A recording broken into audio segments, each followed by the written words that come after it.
देखो जी, कल basically section 18 और 19 का, कल यानी सैटरडे को बेसिकली 18 19 का छोटा सा इंट्रोडक्शन कराया था। ठीक है, एक बार थोड़ा सा रिमाइंड करवा देता हूँ, फिर सीधा अटैक मार देंगे आज सेक्शन में।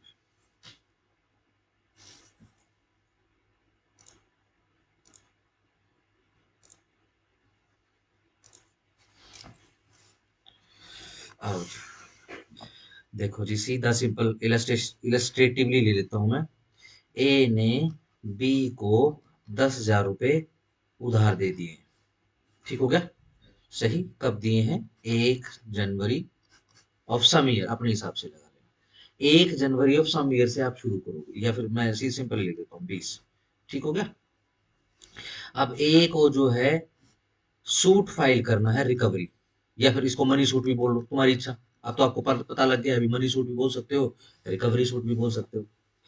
ठीक हो गया? मनी सूट डालना है, ए बी से अपने पैसे निकलवाने हैं ए ने। ठीक है, मियाद बताओ। 3 साल है, गिन दो। 1 तारीख से शुरू करना आपने। 31/12/22, शाबाश, बहुत बढ़िया। ठीक है, लेकिन जनरली ये जो पैसे के लेन देन वाले जो सिस्टम होते हैं, ठीक हो गया, ये जो भी सिस्टम होता है, ठीक है, इसमें बहुत ही ज्यादा वर्बल गारंटियां चलती हैं। ठीक है, वर्बल गारंटी कैसे? अरे दे देंगे, हम की तो भाजे जाओ है। ठीक है, यार तू तो पैसे देगा, मोल लैंड ओवर है, ले लिया अपने पीछे, है ना? यार तेरा दोस्त हूँ, तेरा भाई हूँ, हमारा 10 जन्मों का नाता है। ठीक हो गया? सिंपल है। चलो जी, होता क्या है, लोग लिखा पढ़ी करना अवॉइड करते हैं। ठीक है, मैं बस वैसे पूछ रहा हूँ, मैं कोई कमेंट नहीं कर रहा हूँ, ठीक है ना? मान लो कोई गांव है, उसमें सबसे ज्यादा उधारी का काम कौन करता है? उधार देने का। जमादार। अगर पुलिस से लेना देना दे, मैं कोई कमेंट नहीं करूंगा। ठीक है ना? सोचो, जमींदार, अच्छा, पैसे उधार लेने का काम, वो जमींदार हो गया, वो तो ठीक है। पैसे उधार देने का काम जमींदार की बस की।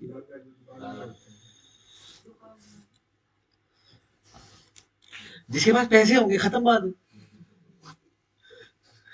जमींदार को कौन पीछे रखेगा? ठीक है ना? सेठ जी आ जाए क्या? आज नहीं आए? ठीक है, सिंपल, जिसके पास पैसा होगा वही उधार देने का काम करता है। ठीक है, डन है। देखो, लिखा पढ़ी होनी चाहिए पैसे देने में। मान लो एक ऐसा आदमी जिसके बहुत बहुत सारा पैसा है, और वो कोई लिखा पढ़ी, कोई कोई इंस्ट्रूमेंट, रिटर्न इंस्ट्रूमेंट तैयार नहीं कर रहा है। मतलब कुछ ऐसा पैसा है जिसको रिकॉर्ड पे नहीं लेके आ जाना जाना चाह रहा है। ठीक है ना? ध्यान रखो, जितना पैसा रिकॉर्ड पे आएगा, फिर वो आईटीआर का सिस्टम शुरू हो जाता है। जैसे भूषण भाई से पूछ लेते हैं, मान लो पैसा उधार देना है और लिखा पढ़ी करके, तो क्या वो भी आईटीआर में आ जाता है? उसका हिसाब किताब आएगा? आएगा। तो मान लो अगर पैसा उधार दे दिया है, प्राइवेट उधार दिया है, तो वो मतलब क्या? उसको नहीं, तो उसका आईटीआर कटेगा? उसका नहीं कटेगा, वो मतलब फ्री हो जाएगी, वो आपकी इनकम बन जाएगी। मान लो अगर ब्लैक है तो ये, है ना, ये ब्लैक है। ब्लैक होने के बाद अब क्या है, 1 करोड़ रुपया दे दिया है। सीआर लिख दो। सीआर का मतलब क्रेडिट होता है, बट चलो कोई बात नहीं। ठीक हो गया? समझ रहे हो?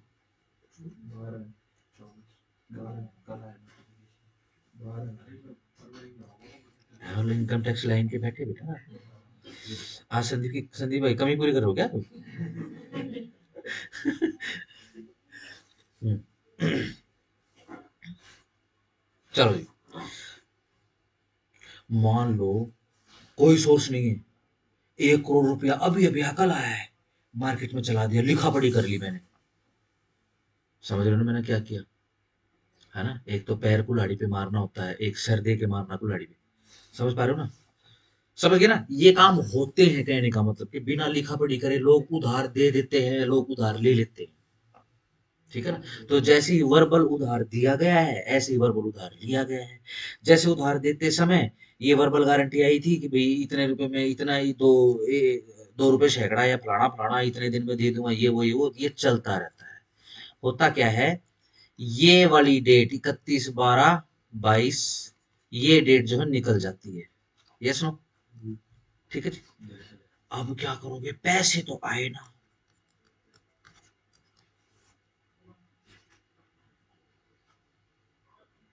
समझ पा रहे हो, तो सेक्शन 18-19 में एक सुविधा दे दी है, खास तौर से पैसे के लेन देन और जिन चीजों में एक्नॉलेजमेंट आती है, रसीद आती है। ठीक है ना, क्या, देखो, पीरियड ऑफ लिमिटेशन खत्म होने से पहले,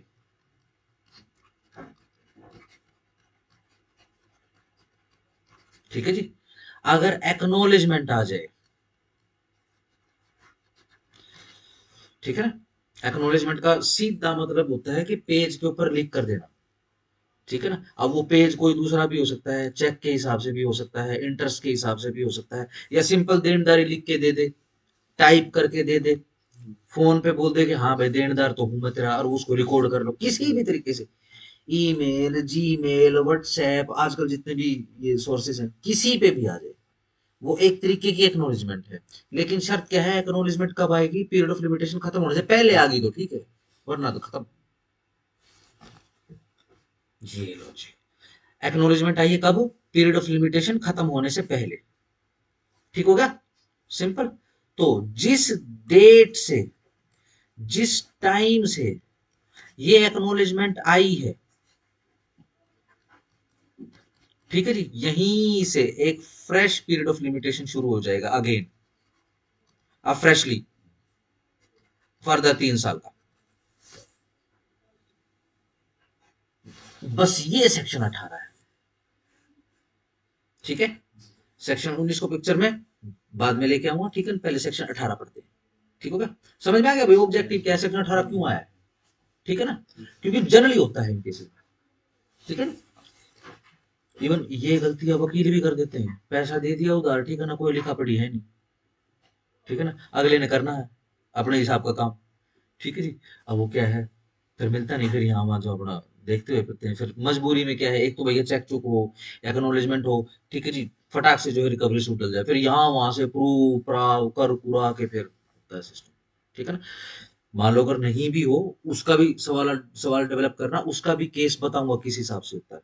ठीक है ना, बट एक बार इस हिसाब पे आ जाओ, ठीक है, पढ़े चलो। इस केस में जैसे मान लो किसी ने कोई लिखा पढ़ी नहीं करी, हाँ, लेकिन चेक दे रखा है, हाँ, तो वो भी ऐसे एक्नॉलेजमेंट काम करेगा ना, हाँ बिल्कुल, वो भी एक्नॉलेजमेंट का चेक भरते हम लगाएंगे, बिल्कुल डेट से 3 साल का हो जाएगा। हाँ, जो ऑनलाइन ट्रांजैक्शन करती है, हाँ, ये एक्नॉलेजमेंट आएगी, एक्नो बिल्कुल, बहुत बढ़िया सवाल है। अगर जीपे जीपे के थ्रू हुई है, जीपे पेटीएम के थ्रू जो है पेमेंट हुई है, ठीक है जी, बिल्कुल। ये तो ठीक ऐसे जैसे वो नहीं होता, जैसे बैंक में जाके किसी के खाते में जमा करवाते हैं, और पुराने जमाने में क्या होता था, जब कभी भी बैंक में जाते थे, पैसा निकलवाते थे या पैसा डलवाते थे अकाउंट के अंदर, तो बैंक प्रॉपर रसीद काट के देता था, और डुप्लीकेट में रसीद होती थी। ठीक है ना, आपने इस शेप के देखे होंगे बैंक में। इस बार तो नेगोशिएबल इंस्ट्रूमेंट भी कराना है, तो ये समझ लो, ऐसे करके यूं सुए होते थे, यूं करके, बड़े भारी भारी पित्तल के। हाँ, ठीक हो गया, ऐसे क्या होता था, रसीद बनती थी छोटी छोटी, ठीक है ना, स्क्वायर टाइप की, डुप्लीकेट में। ठीक है ना, अलग अलग रंग होता था उनका, एक लाल रंग की होती थी, पीले रंग की होती थी, नीले रंग की होती थी, हरे रंग की होती थी, अलग अलग रसीदें होती थी। ठीक है ना, डुप्लीकेट में बनती थी, एक रसीद कस्टमर की, ठीक है जी, और एक रसीद जो भी कैशियर है, ठीक है ना, वो पक्ष से यहाँ फंसा देता था ऐसे करके। ठीक है ना, ऐसे फंसा देता था, इसके मतलब यूं लगा लो कि 20 या 30 दिन की फंसी रहती थी। ठीक है, कैश बंद हो जाने के बाद, 2 बजे के बाद, 2 PM के बाद, कैशियर क्या करता था, रसीदें अलग करता था। मेरे हिसाब से कैश निकलवाने की रसीद शायद ग्रीन होती थी, आप तो खैर नहीं देखोगे आप ये बैंक्स में जाके, ठीक है ना, ग्रीन होती थी, तो ग्रीन वाली सारी की सारी अलग करके उनको अपना अपना जो लेजर होता था उनके पास, है ना, बैलेंस शीट का बड़े बड़े रजिस्टर होते थे पुराने, ठीक है जी, उसमें चढ़ा लेते थे, नोट डाउन कर लेते थे, ठीक है ना। उसके हिसाब से इनका रिकॉर्ड अगर रखना होता था, उसका मेरे को पता नहीं, अगर रिकॉर्ड रखना होता तो रख लेते, वरना पूरा सिस्टम है इनके ऊपर, रसीद और नंबर और कागज को सब होता था, सारा एक्नॉलेजमेंट लिख लेते थे, ठीक हो गया, पूरा रिकॉर्ड होता था। आजकल ये सारा का सारा काम साथ में, ट्रांजेक्शन के साथ साथ में हो जाता है। आप ढंग से पढ़ोगे ना, मान लो आप किसी के अकाउंट में पैसे डलवा रहे हो, या कोई रिसीव कर रहा है, तो रिसीव करने वाले को भी पूरी जानकारी मिलती है, किसके बैंक खाते से आया है, ठीक है जी, कितने बजे आया है, कितने का आया है, ठीक हो गया। ऐसे ही पैसे डालने वाले के खाते में पूरी की पूरा रिकॉर्ड मिलता है, ठीक हो गया, प्रॉपर रिकॉर्ड है। देनदारी है तभी तो पैसे पैसे देने वाले ने पैसे दिए हैं, लेनदारी से तभी तो पैसे लेने वाले ने लिए हैं, समझ पा रहे हो, ठीक है ना, ये तो रूल है। मान लो जिसको पैसे देने का आपका कोई सिस्टम ही ना हो, उसको पैसे दे दोगे क्या, है ना। चलो जी, डन हो गया, चलो आगे आ जाओ।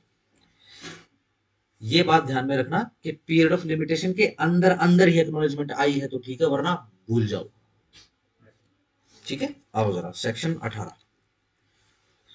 Effect of acknowledgement in writing. चलो जी, हेडिंग के अंदर राइटिंग आया है, राइटिंग शब्द को जरा अंडरलाइन कर,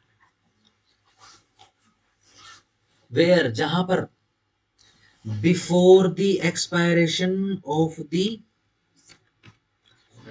prescribed period for a suit, underline, or application, underline, in respect of any property, underline, in respect of any right, और को सर्कल कर लेना, बहुत इंपॉर्टेंट सेक्शन है।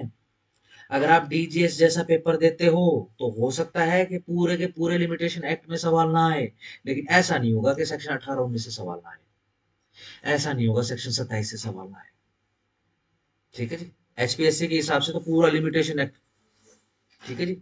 एडीजी के इंटरव्यू में लिमिटेशन से सवाल पूछ रहे थे, इंटरव्यू पूछ रहे थे, ठीक है जी, समझ पा रहे हो, इस प्रकार की इंपॉर्टेंस है,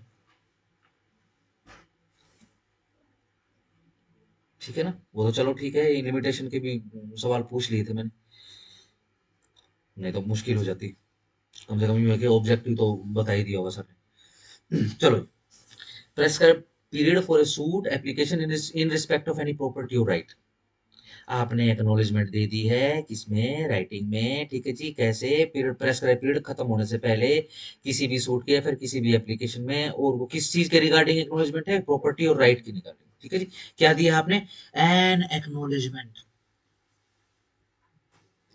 किस चीज का एक्नॉलेजमेंट, लायबिलिटी का, जिम्मेदारी का, उत्तरदायित्व का, देनदारी का, in respect of such property, उस प्रॉपर्टी के विषय में या उस राइट के विषय में, has been made in writing, acknowledgement बनाया गया है राइटिंग में, अंडरलाइन राइटिंग, साइन, राइटिंग और साइन के बीच में प्लस लगाओ, राइटिंग भी है और साइन भी है, टाइप्ड नहीं लिखा, राइटिंग लिखा हुआ है, कभी टाइप समझ लो, sign by the party against whom, उस पार्टी के द्वारा साइन है, अगेंस्ट whom, जिसके अगेंस्ट में सच प्रॉपर्टी और राइट इज क्लेम, जिसके अगेंस्ट में यह प्रॉपर्टी और राइट क्लेम किया गया है, यानी जिसकी देनदारी है ना, उसने ये राइटिंग प्लस साइन करके दिया, ठीक हो गया। हाँ, और सर्कल कर लो, बाय एनी पर्सन, या फिर किसी ऐसे बंदे के द्वारा, थ्रू होम, जिसके द्वारा, ही ड्राइव्स हिज टाइटल, जिसके द्वारा वो अपना टाइटल ड्राइव करता हो या फिर लायबिलिटी ड्राइव करता हो, क्या होगा, एक fresh period of limitation, underline fresh, POL, shall को बॉक्स कर लो, be computed from the time when the acknowledgement was so signed, किस तारीख से, किस टाइम से नया फ्रेश पीरियड ऑफ लिमिटेशन शुरू हो जाएगा, जिस तारीख पे साइन, सिंपल, दोबारा से पढ़ूं, एनीवन, ठीक है, सिंपल है, यहां से अब सवाल शुरू होता है, ठीक है जी।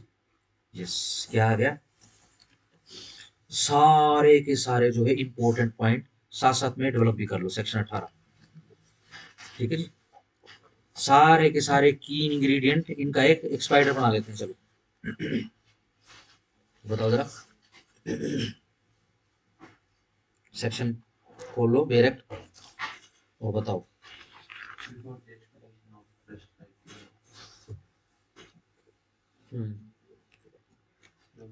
ये लो लिख देते हैं, before expiration of prescribed period. क्या? नहीं, इतना नहीं। शूट एप्लीकेशन याद रखो। आगे आगे बताओ, आगे बढ़ो। यस, क्या आ रहा है? एक्नॉलेजमेंट। कैसे? Writing plus sign.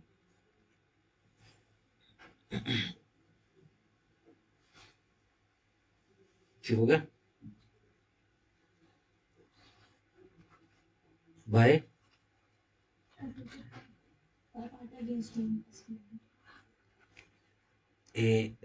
क्या बोलेंगे? डेटर बोल दूं? Debtor, D R. D R को डॉक्टर मत करना, डेट राइट। ऐसे लिखते हैं ना उसमें, अपनी पासबुक के अंदर देखो तो उसके अंदर भी ऐसे लिखा होता है, account D R C R. जब मैं छोटा था सी आर को करोड़ समझता था।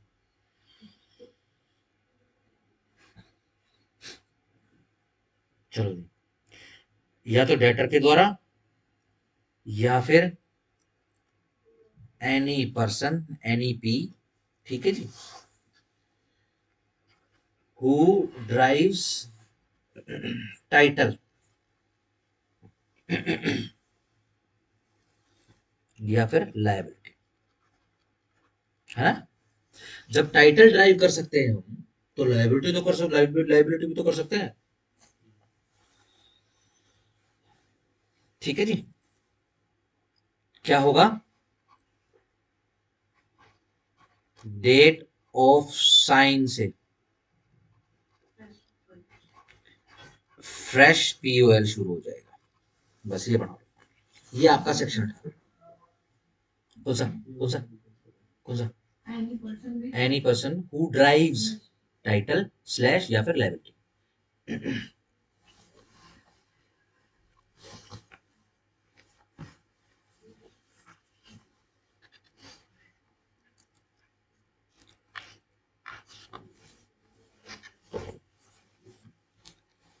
ठीक हो गया? ये है डेट ऑफ सिग्नेचर से फ्रेश पीरियड ऑफ लिमिटेशन।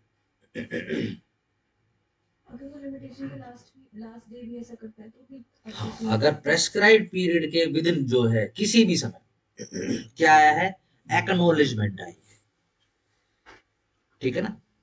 कभी भी किसी भी लॉयर के मुंह से सुनो, एंड बीइंग अ लॉयर कभी भी सुनोगे क्या? वर्ड एक्नोलेजमेंट, तो इसको आप साधारण रसीदें नहीं समझोगे, इसको सेक्शन 18 की रसीद पहले समझोगे, उसके बाद उसका जो मीनिंग निकलता है वो समझोगे। ठीक हो गया? प्रज्ञप्ति, ज्ञापन, ठीक है? इसका फॉर्म कोई भी हो सकता है, तो खाम का कन्फाइन करने की जरूरत नहीं है कि चेक ही होगा या फिर कोरे कागज पे लिखा ही होगा, कोई भी फॉर्म हो सकता है किसी भी प्रकार से। सिंपल। ठीक है? अगेन, वहां पे लिखा हुआ रिटर्न, पर मैं पूछ रहा हूँ टाइप हो सकता है क्या? बिल्कुल, साइन साइन कर दो बस उस पे। ठीक है ना? हमने किया तो रिटर्न प्लस साइन। ठीक है? बैरक में कुछ नहीं है, मेरे बैरक में तो कुछ भी नहीं है। रिटर्न, राइटिंग और साइन के बीच में ना कोई कोमा ना कोई एंड, कुछ भी नहीं। ठीक हो गया? सही। तो खाम खा के इंटरप्रिटेशन हम भी नहीं डालेंगे। राइटिंग साइन साथ में लिखा हुआ है। ठीक हो गया? लेकिन कब का है? 1963 का है। इससे पहले कब का था? आजादी से पहले का, महेंद्र जर्मन आ गए। ठीक हो गया? उस समय कहाँ टाइपराइटर, बड़े अमीर अमीर लोग टाइपिंग का काम करते होते थे। ठीक है ना? पुराने जमाने में तो पेटिशन भी हाथ से लिखी जाती थी। ठीक है ना? स्टेनोज आते थे पुराने जमाने में। पता नहीं आजकल स्कूलों में होता है कि नहीं होता है, श्रुतलेख। श्रुतलेख वो अच्छी राइटिंग, इनाम मिलता है। श्रुतलेख क्या होता है? ओह, माय बैड। ठीक है, सुलेख। ठीक है ना, सुलेख। ठीक है जी। हमारे समय में तो क्या होता था, पूरे कंपटीशन होते थे, इतने बड़े बड़े चार्ट्स होते थे वो, और कलम पकड़ा के ना, कलम पकड़ाते थे, वो पकड़ने का तरीका भी होता था, वो अलग अलग करवाते थे। एक बार हाथ में कलम पकड़वा के देखते थे, और मैं ये कब की बात बता रहा हूँ, ये मैं आपको बात बता रहा हूँ, when I was in the 5th class. ठीक है जी, इट वाज 1995। ठीक है जी। तख्तियां, कलम, उसकी शाही अलग आती थी। ठीक है जी। क्या शानदार, अपनी समझ में तो दुनिया की बेस्ट राइटिंग लिखी, लेकिन रिजेक्ट हो जाती थी। ठीक है ना। पहले ये जॉब्स होती थी। ठीक है ना, जिसकी बहुत अच्छी राइटिंग है तो कुछ नहीं करेगा, तो किसी वकील का स्टेनो बन जाएगा। क्या कर देगा, प्लेंट ड्राफ्ट करेगा, प्लेंट लिखेगा हाथ से। ठीक है, फिर धीरे धीरे टाइपराइटर आ गई। टाइपराइटर आ गई तो ठीक हो गया, खर्र, ठीक हो गया। फिर ये कंप्यूटर आ गया, अब आपको तो पता ही है। ठीक है। आजकल होता है कंपटीशन, बोलो तो जिले लेवल का, स्टेट लेवल का कंपटीशन होता था। ठीक है जी। 5 नंबर लिटरली एक्स्ट्रा मिलते थे अच्छी राइटिंग के। अगर मैथ का पेपर बहुत सुंदर राइटिंग में किया है और सिर्फ 95 नंबर का किया है, तो 100 नंबर आते थे। लिटरली बता रहा हूँ, पांच पांच नंबर के सवाल होते थे। ठीक है जी, लिटरली बहुत जोर होता था पहले, राइटिंग सुधारो, बहुत जोर होता था। लेकिन आजकल तो भाई साहब, मैं राइटिंग मतलब फेबुलसली स्टूपेंडस हैंड राइटिंग देखता हूँ और पढ़ता हूँ। ठीक हो गया, चलो, डन हो गया। ये तब का बना हुआ भाई, राइटिंग एंड साइन। आजकल कौन लिखे है, कितना किसके पास समय है बैठ के अपना एप्लीकेशन लिख के, अरे टाइप करा, फॉर्मेट निकाल, फट फट फट। और अब तो और मुश्किल हो जाएगा, एआई आ गया। ठीक हो गया, चलो।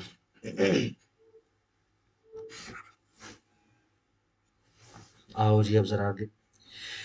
अब यहां से सवाल शुरू होता है। ये देखो, ये है एक एक्नोलेजमेंट।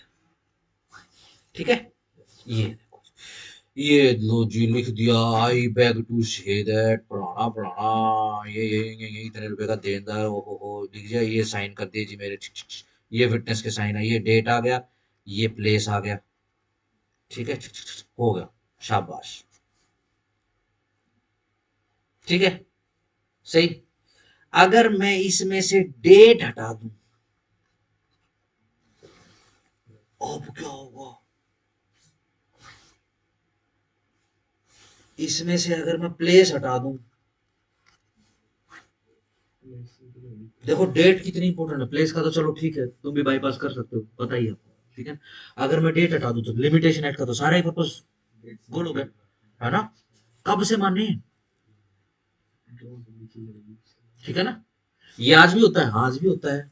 ये देखो, एक देनदार ने, डी देनदार ने चेक काट के दे दिया, अनडेटेड चेक है। अनडेटेड समझ के, कोई डेट नहीं है। ठीक है ना। भाई दो चेक पहुंचा दे, बैंक से लोन लोगे ना, तो बोलेगा अनडेटेड चेक, आप साइन करके हमें दे दीजिए, हम आपको लोन दे देंगे। ठीक है, अनडेटेड। ठीक है, कब से मानोगे, कब से माने? बैंक को तो जब आपकी देनदारी होगी, जब बस अमाउंट भरना है, साइन सुन आपने कर रखे हैं, और ऊपर डेट मारनी है, चक चक चक चक चक। वो डेट के हिसाब से काउंटिंग करें जो बैंक ने लिखी है, या जिस तारीख को आपने काट के दिया। चलो, एक चीज और बताता हूँ फिर आपको। किसी के पास चेकबुक है? ठीक है, पूरी बुकलेट आती है ना, है ना, 3 महीने का टाइम पीरियड हो गया, बिल्कुल सही बात। और कॉलम्स बने होते हैं उसमें, आप अपना पर्सनल रिकॉर्ड भी रख सकते हो उसके ऊपर। ठीक है ना, फर्स्ट पेज के ऊपर, भाई चेक नंबर फर्स्ट किस डेट को दिया, किसको दिया, अमाउंट। ठीक है ना, आपके पास भी पर्सनल रिकॉर्ड है। तो दो डेट हो गई चेक की। कौन सी डेट से माने, कौन सी डेट से हम पीरियड ऑफ लिमिटेशन गिनना शुरू करें, है ना। इसको भी सोल्व करेंगे, बट मैं सिर्फ अभी क्या है, आपके माइंड में क्वेश्चन जनरेट कर रहा हूँ और कुछ नहीं कर रहा हूँ। ठीक है, सही। चलो जी, आई होप क्वेश्चन डेवलप हो गया। आ जाओ जरा आगे। 18 का दो। आई होप 18 के एक में कोई सवाल नहीं। 18 का दो, जहां पर the writing containing the acknowledgement, जो राइटिंग आपके पास है ना, जो कि जिस राइटिंग को हम एक्नोलेजमेंट कह रहे हैं, वह अनडेटेड है, इज अनडेटेड। ठीक है जी। कोमा क्या करें, ओरल एविडेंस, शाबाश, बॉक्स कीजिए ओरल एविडेंस को पूरे को, may be given of the time. ठीक है जी। ओरल एविडेंस किसके विषय में दिया जा रहा है, टाइम के विषय में। बॉक्स करो टाइम या फिर अंडरलाइन करो टाइम को। व्हेन इट वाज साइन, ये साइन कब हुआ है, but subject to the provisions of, कौन सा लिखा है, बी बी एन टीवीएस से लिखा है। चलो, इंडियन एविडेंस एक्ट 1872। ठीक है जी, डन। सेक्शन 91-92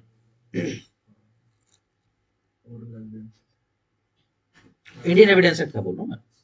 ठीक है ना, टीवीएस का 95। Oral evidence of its contents shall not be received.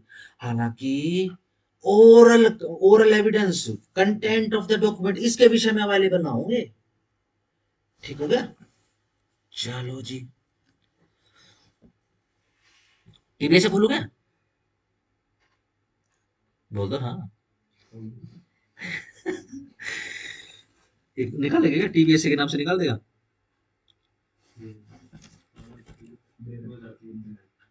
CBSE,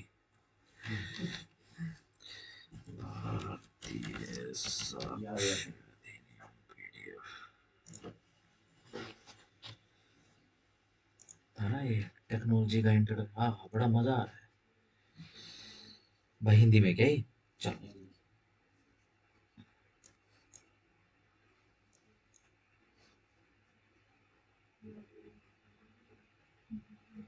ये रहा जी 94-95।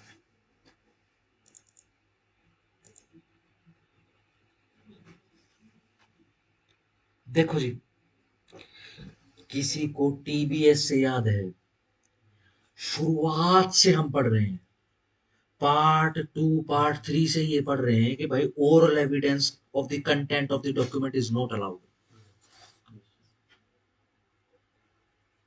ठीक है ना। सेकंड पार्ट के अंदर हमने तो इरेलीवेंट इरेलीवेंट बोल दिया उसको, वो रिलेवेंट भी नहीं है। ठीक हो गया। एक बार वो दिखाऊं आपको, चलो एक बार ये देखते हैं जरा, इसकी कंटेंट्स देखते हैं। है ही नहीं कंटेंट, नहीं है ना। अबे यार ये तो ठीक बात नहीं, चलो मैं दिखाता हूँ आपको।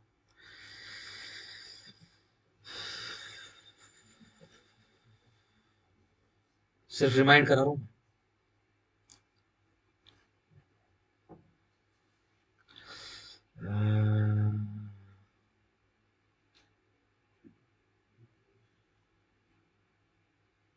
यार ये इधर भी वो भी नहीं बता रहे हैं। ये रहा 20, when oral admissions to the contents documents are relevant, oral admissions as to the content of document are not relevant। Generally आप ओरल बयान नहीं दोगे किसी रिटर्न डॉक्यूमेंट का, इंडियन एविडेंस एक्ट बोल रहा है, और ये रिलीवेंसी के चैप्टर में बोल रहा है। अगर इसमें बोल दिया कि रिलेवेंट नहीं है तो क्या रिलेवेंट मान लोगे, नहीं। ठीक हो गया। अनलेस, जब तक की, एनालिटिक जब तक की, the party proposing to prove them, जो पार्टी प्रूव कर रही है ओरली उस कंटेंट, उस डॉक्यूमेंट के कंटेंट को, shows them, shows that, यह दिखाती है, यह दर्शाती है, he is entitled to give secondary evidence, के हमारे पास तो सेकेंडरी एविडेंस देने का भी अख्तियार है, हक है हमारे पास। ठीक है ना। उसके कंटेंट का डॉक्यूमेंट के under the rules herein after contain, और या अनलेस जब तक की द जेन्युइननेस ऑफ डॉक्यूमेंट, यानी वो डॉक्यूमेंट की जेन्युइननेस ही अपने आप में सवाल के घेरे में आ गई। सिर्फ दो ही ये ऐसे सर्कमस्टांसेस हैं जहां पर आप ओरल एविडेंस दे सकते हो। ओरल एविडेंस किस चीज का, कंटेंट्स का। कंटेंट्स मतलब उस डॉक्यूमेंट में लिखा क्या हुआ है। ठीक है ना। यह डॉक्यूमेंट किस चीज के विषय में है, what is it all about. ठीक है ना, सही। जब हम नेक्स्ट पार्ट में जाते हैं जहां पर ये लिखा होता है कि भाई एडमिसिबल कैसे या प्रूव कैसे किए जाते हैं, है ना। तो कोई डॉक्यूमेंट प्रूव करना है, कैसे प्रूव करोगे? यस, यस, शाबाश, सही। कुछ बच्चे ना मतलब सही, बिल्कुल बढ़िया ट्रैक पे आ गए। ये लो जी, proof of documents by by primary evidence. अगर कोई डॉक्यूमेंट प्रूव करना है तो जनरल रूल क्या है भाई? प्राइमरी एविडेंस दे दो। Document shall be proved by the primary evidence accept in the case herein after mention, जो नीचे मेंशन है। मान लो ये एक डॉक्यूमेंट ऐसा है जो चोरी नहीं हुआ, जो जड़ा नहीं, जो दूसरे दूसरे पार्टी के पोजीशन में नहीं है, वो प्योरली आपके पोजीशन में है, बिल्कुल लेजिबल है, पढ़ा जा सकता है, अच्छे से स्टोर्ड है, अच्छे से उसको सेव करके रखा गया है, बताओ सेकेंडरी दे दें? ठीक ना? ये बहुत मेरा फेवरेट डॉक्यूमेंट है, नजर लग जाए ये डॉक्यूमेंट, नहीं दिखाऊंगा सब। सेकेंडरी ले लो, बोलो। प्राइमरी से ही करना पड़ेगा। ठीक हो गया, सिंपल। यही चीज अब आगे जाके बोली जा रही है। भाई मान लो अगर कोई डॉक्यूमेंट प्रूव करना है तो प्रूव कैसे करेंगे? ठीक है जी। अगर कंटेंट प्रूव करने क्या उसका ओरल आ सकता है, ओरल एविडेंस आ सकते हैं, इसके विषय में सरकमस्टांसेस 94-95 में मेंशन है। आई होप थोड़ा सा रिमाइंड हो गया होगा। एविडेंस, ये देखो हेडिंग पढ़ो, दिखाई दे रही है ये इधर वाली? कैसा दिख रहा है क्या उस तरफ? एविडेंस ऑफ, ये लो जी, लो जी, either evidence of terms of contracts, grants or other disposition of property reduced to the form of document।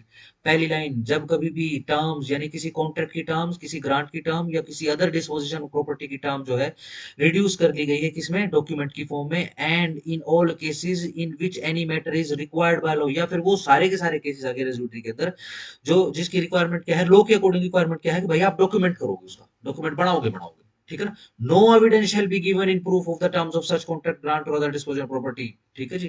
कोई प्रूफ नहीं इसके अलावा, वो स्वयं देना पड़ेगा आपको, वो डॉक्यूमेंट स्वयं देना पड़ेगा। और such matter except the document itself. ठीक है ना, अगर प्रूव करने हैं तो वो डॉक्यूमेंट इटसेल्फ लगाना पड़ेगा। सिंपल हो गया। हाँ।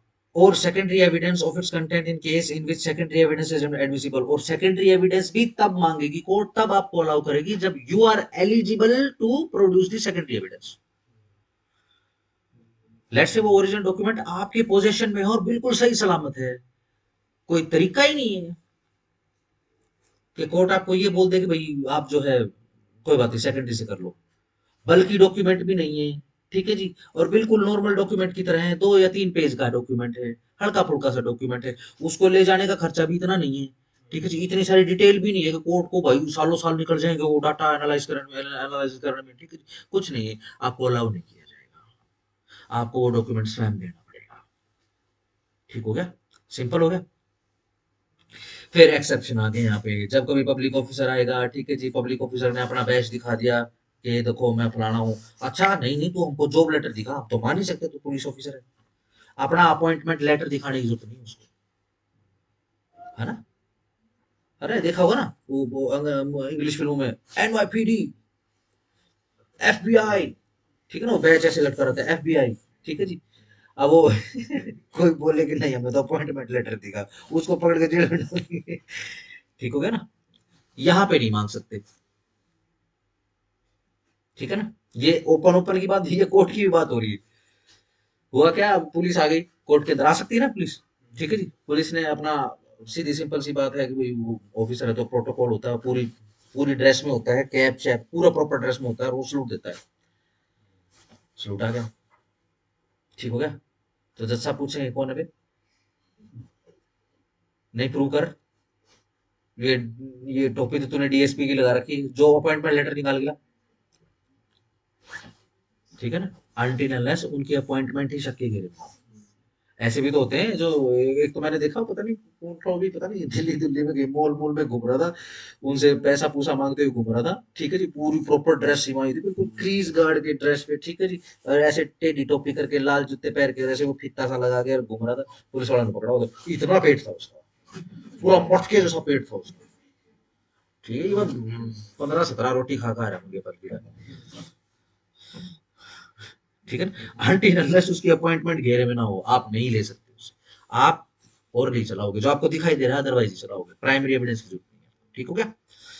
ऐसे ही नेक्स्ट सेक्शन है exclusion of evidence of oral agreement. ठीक है जी, ओरल एग्रीमेंट का ये जो एडिशनल डॉक्यूमेंट बन रहे हैं उनके लिए भी अलाउ कर रहे हैं। ठीक हो गया। तो ये रूल है, इस रूल के हिसाब से अगर आपको आपको ओरल एडमिशन देना है, ओरल एविडेंस देना है, तो आपको अलाउ किया जाता है। ठीक है जी, अब वापस आ जाओ, वापस से पढ़ रहा हूं। ठीक है ना। Generally the evidence act says no to the oral evidence as far as it is about the proof of a document. ठीक हो गया, जनरल रूल आ गया। देखो लिमिटेशन एक्ट क्या बोल रहा है, जहां पर राइटिंग जिसके अंदर एक्नॉलेजमेंट कंटेन है अगर वो अनडेटेड है तो इसके विषय में ओरल एविडेंस दिया जा सकता है, गिवन ऑफ के भैया कब साइन किया गया था। ठीक हो गया। क्यों है ऐसा, अरे यहीं पे ही तो है, ऐसा क्यों है। दूसरी डेट से पुराने लिमिटेशन का होगा ना। सर फिर जो इसका प्रेस्क्राइब पीरियड फिर कौन सी डेट से मानेंगे, मतलब जिस दिन दिया है उस दिन से। वो बाद में देखते हैं।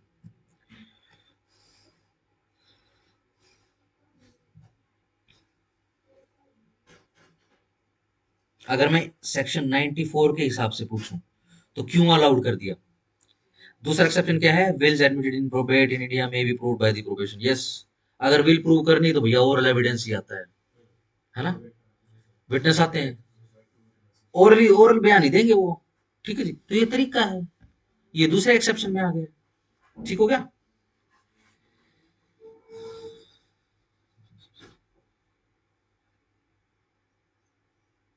ये लो जी explanation number 3, the statement in any document whatever of fact other than the facts refer to in this section. ठीक है जी, सिर्फ डेट के विषय में सवाल हो रहा है। ठीक है जी, डेट्स फैक्ट्स और कंटेंट ऑफ डॉक्यूमेंट नहीं है। ठीक है ना, एक डॉक्यूमेंट जो पिछले महीने लिखा है, आज डेट डाल के साइन कर दूं, क्या दिक्कत है, डेट आज की डालूंगा, चिंता मत करो। ठीक हो गया। अनडेटेड चेक आ रहे हैं अपने हिसाब से डेट लिखने के लिए, या फ्री, समझ पा रहे हो, सिंपल है, डन। मैं आज अगर लिख दूं यस, इसी कारण से अगर उसको अनडेटेड छोड़ दोगे, जो उसके अंदर कंटेंट लिखा ना उसके विषय में कुछ लेना देना नहीं है। बट लिमिटेशन एक्ट के लिए वो पावर वो ज्यादा मतलब क्या बोलते हैं इंपॉर्टेंट हो जाता है, तो कोई बात नहीं, इंडियन एविडेंस एक्ट के हिसाब से ठीक है जी यू आर अलाउड। हाँ, अब ओरल एविडेंस दिया जा सकता है उस टाइम के विषय में जो ये बताए कि कब साइन हुआ था, but subject to the conditions जो भी लिखी गई है इंडियन एविडेंस एक्ट के अंदर। ठीक है ना, सिंपल, क्योंकि ओरल एविडेंस उसके कंटेंट का अलाउड नहीं है। ठीक हो गया। ये देखो क्या लिखा है, explanation number 3, the statement in any document, किसी भी डॉक्यूमेंट में कोई भी स्टेटमेंट वट एवर किसी भी प्रकार की ऑफ ए फैक्ट, फैक्ट के विषय में, अदर देन दी फैक्ट्स जो कि अदरवाइज है then the facts refer to in this section, जो इस सेक्शन के अंदर जो फैक्ट्स लिखेंगे उनके अलावा कोई वो दूसरा फैक्ट है। ठीक है जी, उसके विषय में कोई स्टेटमेंट दी जा रही है, shall not preclude the admission of oral evidence as to the same fact. ठीक है जी, उसका ओरल एविडेंस प्रिक्लूडेड नहीं है, आप उसका ओरल एविडेंस दे सकते हो। ठीक हो गया। इसका एक इलस्ट्रेशन भी था।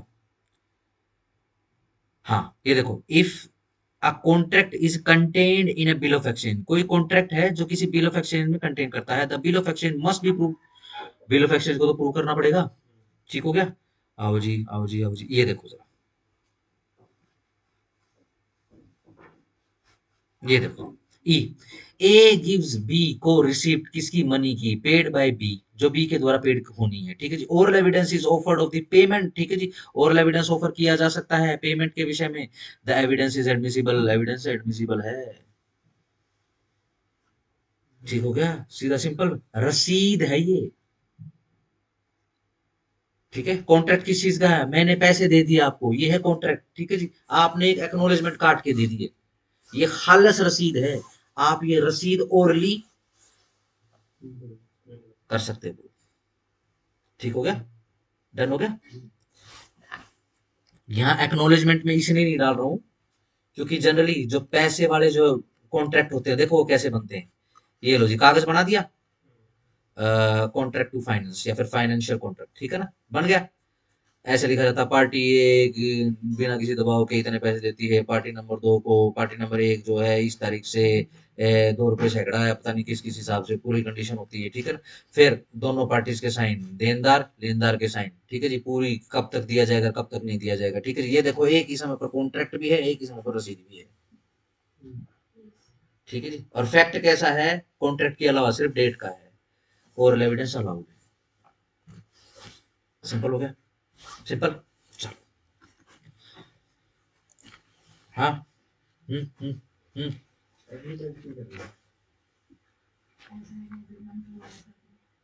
ऐसा एग्रीमेंट हुआ है कभी? अभी हुआ है अच्छा, हुआ है। रिसेंटली। ऐसे होता है, फाइनेंस के ऐसे होते हैं।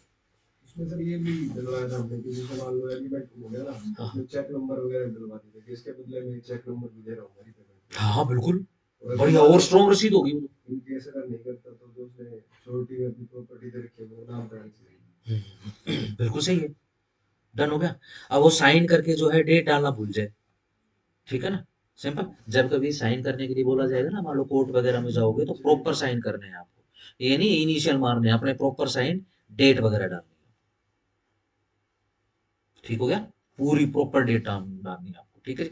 और कई बार तो टाइम लिखवा लेता है, टाइम भी लिखिए, अपनी घड़ी से नहीं, कोर्ट की घड़ी से नहीं, तेरी घड़ी में तो कुछ भी हो सकता है, ठीक है ना। ऊपर जज साहब के ऊपर ये कितने बजे ये लिखो जी, इतना बजे पीएम। चलो जी,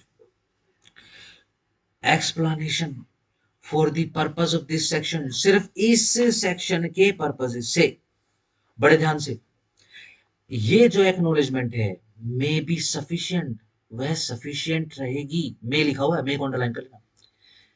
दो, यद्यपि इट ओमिट्स टू स्पेसिफाई, अगर उसके अंदर भूल चूक हो जाए टू स्पेसिफाई करने की, the exact nature of the property और right, exact nature of property, exact nature of right लिखना भूल गए,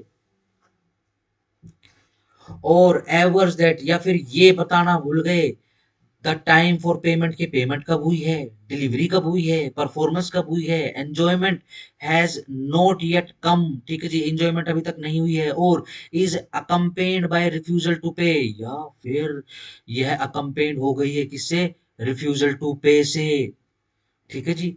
डिलीवर हो गई है या डिलीवरी के विषय में बेसिकली, परफॉर्म के विषय में, परफॉर्म करने के विषय में है, या फिर परमिट टू एंजॉय करने के विषय में है, या फिर is coupled with a claim to set off, या फिर उसमें सिर्फ सेट ऑफ के विषय में लिखकर भेजा हुआ है, और या फिर एड्रेस कर दी गई किसी दूसरे बंदे को, then a person entitle to the property right, ठीक है जी, जिसकी लेनदारी देनदारी है उसके अलग अगर किसी को दे दिया गया है, कोई फर्क नहीं पड़ता है।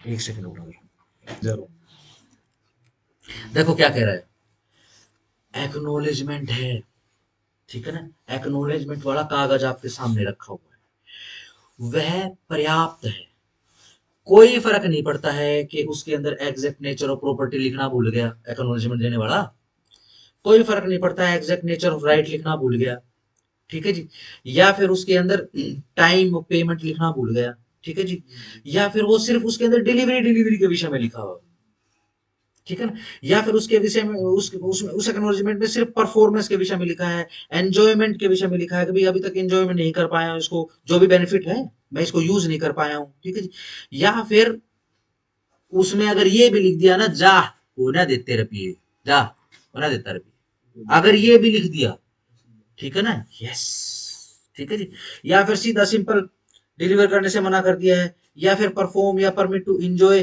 करने से मना करने की बात हो रही है, और या फिर उसके अंदर क्या लिखा है कि भाई ऐसा है, पहले तो तू ये बता, मैंने तेरे को भी तो इतने पैसे दिए थे, सेट ऑफ कर, पहले ये घटा उसमें से, ठीक है ना, डन हो गया।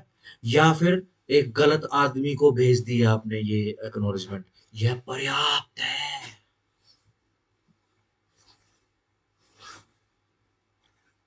ठीक हो गया। देखो जरा, थोड़ा कंफ्यूजिंग है ये, ठीक है ना, बट ध्यान रखना यहाँ पे हम कॉन्ट्रैक्ट नहीं बनाने, नंबर वन, यहां पर पैसे के लेने देने का कॉन्ट्रैक्ट नहीं हो रहा है, ठीक है, यहां पर सिर्फ और सिर्फ रसीद की बात हो रही है, एक्नोलेजमेंट की, ठीक है ना। तो अब अगेन ये एक्नोलेजमेंट है भाई, ठीक है ना। और इस एक्नोलेजमेंट बहुत बड़ा गुंडा था, ठीक है ना। इस एक्नोलेजमेंट पे क्या आया है, जा कोन्या देते तेरे रपिए, रपिए या ए, ये रपिए, जा गोली हो ले, ये ले, गोली हो जा, नहीं तो पीतल भर देंगे, ठीक हो गया। अगर उसने ये भी लिख के दे दिया भाई एक्नोलेजमेंट, कोर्ट इसको एक्नोलेजमेंट माने, क्यों, क्योंकि सेक्शन 18 की लैंग्वेज है ये, एक्सप्लेनेशन ए है, सफिशिएंट एक्नोलेजमेंट है। तो बंदा अगर साइन नहीं करता तो हाँ ये है बात, साइन तो करने पड़ेंगे, लेकिन फिर वही बात है, जो ये बोल रहा है कि पैसे ही नहीं दूंगा तो साइन थोड़ा ना करेगा वो, छोड़ दो, लिख के कौन देगा भाई ये, फोन पे वार्तालाप चल रहा है, कैसे लेगा, अभी देते तुझे पैसे, एड्रेस बता, अभी तेरे पास भेज रहा हूँ पैसे, पीतल में लेगा पेमेंट, समझ पा रहे हो, ठीक है ना। एक्नोलेजमेंट आनी चाहिए बस, सही। चलो दोबारा से पढ़ देते हैं, वन फ्लो में पढ़ूंगा ना, एक सिंगल फ्लो में पढ़ूंगा, तब समझ में आएगा, ठीक हो गया। साइन वाला ओपन है क्वेश्चन, ये बी में लिखा हुआ साइन के विषय में, ठीक हो गया। चलो वन फ्लो में पढ़ दूं, एक एक्नोलेजमेंट पर्याप्त तो हो जाती है, कोई फर्क नहीं पड़ता है कि ओमिट हो गया है, भूल हो गई है स्पेसिफाई करने में कि भाई नेचर क्या है प्रॉपर्टी का या फिर राइट का, या फिर इसके अंदर एवरमेंट आ गई किसकी, टाइम ऑफ द पेमेंट की, या फिर डिलीवरी के विषय में कोई एवरमेंट, एवरमेंट मतलब स्टेटमेंट, ठीक है ना, आ गई है, या फिर परफॉर्मेंस के विषय में, या फिर इंजॉयमेंट ये बोल के बता दिया है भाई इंजॉयमेंट अभी तक जो है, अभी तक इंजॉयमेंट नहीं हो पाई, लेट्स से कोई प्रॉपर्टी ले लिया, उस प्रॉपर्टी को यूज नहीं कर पा रहे हो, अगला पैसे मांग रहा है, आप पैसे देने की बजाय क्या लिख रहे हो, अरे भाई ये यूज कैसे करना, पहले तो ये बता, तो ये इंजन धर गया, ये डाला क्यों कर मारना, मेरे समझ में नहीं आ रही, इंजन में तो कुछ ना नहीं करता, समझ पा रहे हो ना। तू इतना बड़ा ट्रैक्टर खड़ा कर गया वो हमारे खेत में, होलैंड खड़ा कर गया तू, ठीक है जी, वो चाबी घुमाओ जब भी स्टार्ट ना होता, ठीक होगा ना। ये शुरू स्कूटी देखिए, ये शुरुआत में आई थी भाई साहब, ठीक है जी। अब इसमें क्या फंक्शन था, आपको ना क्लच या ब्रेक जो कुछ भी होता है, ये दबा के फिर स्टार्ट करनी पड़ती थी आज भी उस समय, हाँ अभी भी है, ये उसी में आया था, काइनेटिक नाम से आई थी, उससे पहले एक सन्नी आई थी, सन्नी ऐसी सन्नी होती थी, उसको कैसे स्टार्ट कर लो, उसके ऊपर बैठो, ऐसे पैर मारो, बजा लो स्टार्ट, ठीक है जी, लुढ़काओ थोड़ा हाथ, ठीक है जी, हाँ, और इतनी सी किक होती थी इसकी, ठीक है जी, ठीक है ना, वो बेसिकली लड़कियों के लिए होती थी, वो अंगूठा रख के उसको ऐसे दबाती थी तभी स्टार्ट हो जाती थी, ठीक है जी, कान घुमा तभी स्टार्ट हो जाती थी, ठीक है। उस समय एक बजाज और एलेमन स्कूटर आता था, ठीक है जी भाई साहब, जब बजाज को स्टार्ट करना होता था, अगर वो इस मौसम में स्टार्ट कर रहा तो केला कर है, ठीक है जी, और एक दिन पहले वो पानी में तो होगा आया है, ठीक है ना, तो असली चेतक के नखरे नहीं होते थे, उस चेतक के नखरे होते थे भाई साहब, उसको झुकाओ, ठीक है जी, और जाडे में ही पसीना आ जाता था, घरन घरन घरन घरन घरन, ठीक है जी, ठीक है जी, इस हिसाब से स्टार्ट होता था, ठीक है जी। अब वो क्या है, अरे बोला भाई तुम ये बांध गया मेरे घर आए हो, ठीक है जी, ये स्टार्ट होती ना और कुछ ना, ठीक है जी। अब वो बोलेगा देखो जी आप शांति से सुनो, पहले आप इसका एक कान दबाओ, फिर इसको स्टार्ट करो, बोला भाई कान दबाऊं हूँ स्टार्ट करूँ, क्यों चेतक को आदत होती थी ये, रेस देते जैसे थोड़ा स्टार्ट होता था पूरा कान हुआ था थोड़ा धरन धरन धरन धरन, वो धुआं भी पूरा हरा हरा फेंकने लग जाता था पीछे, व्हाइट की जगह लीला लीला हरा हरा हो जाता था, ठीक है। जब वो नॉर्मल होता था वो, ठीक है ना, उसने यूं लगा लो कि डेली उस समय कितने का 15-20 रुपए का तेल आता था, पेट्रोल लीटर, ठीक है जी, उसने 2 रुपए का तेल तो जलाना हुआ था, 2 रुपए का तेल जला के वो गर्म हुआ करता, ठीक है, फिर से सारा दिन चलाओ उसको, पूरा कौन बदल लो, ठीक है जी, ठीक है जी, और फिर चालो कोई टेंशन नहीं, बढ़िया होता था, ठीक है। अब वो क्या है, वो बोले भाई मैं इसको बंद करके रखूंगा तो भैया स्टार्ट करो, अगर स्टार्ट करता हूँ ब्रेक छूट गया तो फिर ये उछड़ा है, मैं तो यूज नहीं कर पा रहा इसको, लेकिन अगेन बोल गया ना कि भाई चीज तो आ गई मेरे पास, डिलीवर तो तू कर गया, लेकिन मैं यूज नहीं कर पाया, तो देनदारी तो बन गई, सफिशिएंट है। ठीक हो गया? अभी तक इंजॉय नहीं कर पाया हूं मैं इसको, या फिर सिंपल रिफ्यूजल टू पे, या फिर वो ना देते, ना पैसे देते, ना डिलीवर करते वापस। ठीक है जी, सिंपल। परफॉर्म करने से कोई मना कर दे, क्योंकि सिंपल पैसे के लेने देने का थोड़ी ना काम हो रहा है, कॉन्ट्रैक्ट, प्रॉपर्टी और राइट के विषय की बात हो रही है। ठीक है ना? और परमिट टू इंजॉय, या फिर कपल्ड विद सेट ऑफ, के भाई ऐसा है पैसे तो मैं दे दूंगा, लेकिन पहले पुराने पैसे दे दू, सेट ऑफ कर। यह क्या है? ठीक है जी, या फिर एड्रेस हो गई है गलत बंदे को। ठीक है जी, ऊपर पहली लाइन दोबारा से पढ़ देता हूँ, सफिशिएंट एक्नोलेजमेंट। ठीक हो गया? सिंपल है। चलो जी, अब साइन के विषय में आ जाओ।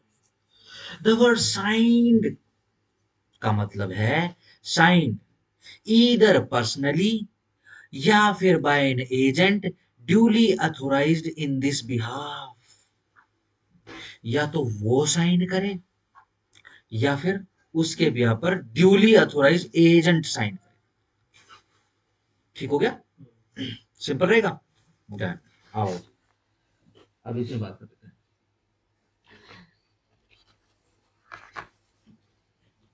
बीकानेर, बीकानेर।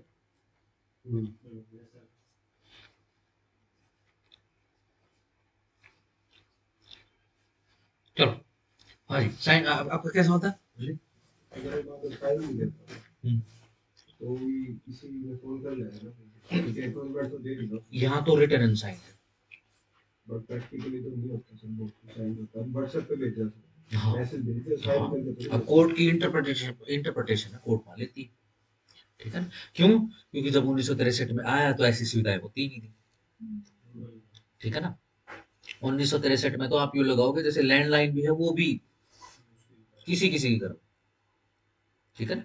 लैंडलाइन की मेरे को याद है 1996 97 में ये घरों में लगने शुरू हो गए थे। ठीक है ना? पता नहीं कोई स्कीम वगैरह आई थी, बीएसएनएल ने कुछ ऑफर दिया था ये, है ना? तब क्या था कि गांव में भी एक साथ लगे थे। ठीक है? अब वो क्या लगे, और वो 5 5 6 6 महीने उनमें एक ही डायलेट होना थी, टू बजता ही नहीं था, वो चलता ही नहीं था। ठीक है? इतने बड़े बड़े डब्बे होते थे वो, पूरे वो लगते थे। पहले तो वो आते थे, वो ऐसे ऐसे डायलर बड़े ट्रर, खस खस खस खस, ट्रर, खस खस खस खस, पूरी मैगजीन सी लोड होती रहती थी। ठीक है? फिर वो प्लिप प्लिप प्लिप प्लिप वो वाले आ गए। ठीक है? फिर अब तो खैर सेल फोन्स आ चुके हैं। अब तो मेरे ख्याल, अभी भी है। हाँ, जैसे वो घर पे कनेक्शन वगैरह लगवाना होता तो नंबर। ये वाले तो अभी भी है सर, कई चीजें हाँ, वो तो है। मैं तो कह रहा हूँ कि वो फोन जो है अब नहीं यूज होते हैं। नहीं। ठीक ना? जैसे मान लो किसी ने फाइबर का, या घर पे फाइबर का कनेक्शन, डाटा का कनेक्शन लेना होता है, तो वहां पर देते होते हैं। ठीक है ना? जैसे आप कार्ड के ऊपर देखोगे, जो मैंने कार्ड वगैरह, उसके अंदर एक नंबर फोन उसका है, लैंडलाइन का।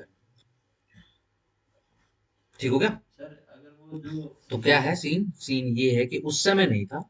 अगर आप बेरट के हिसाब से देखोगे तो नहीं मानेंगे, लेकिन इंटरप्रिटेशन के हिसाब से, क्योंकि बहुत सारी डेवलपमेंट हो चुकी है।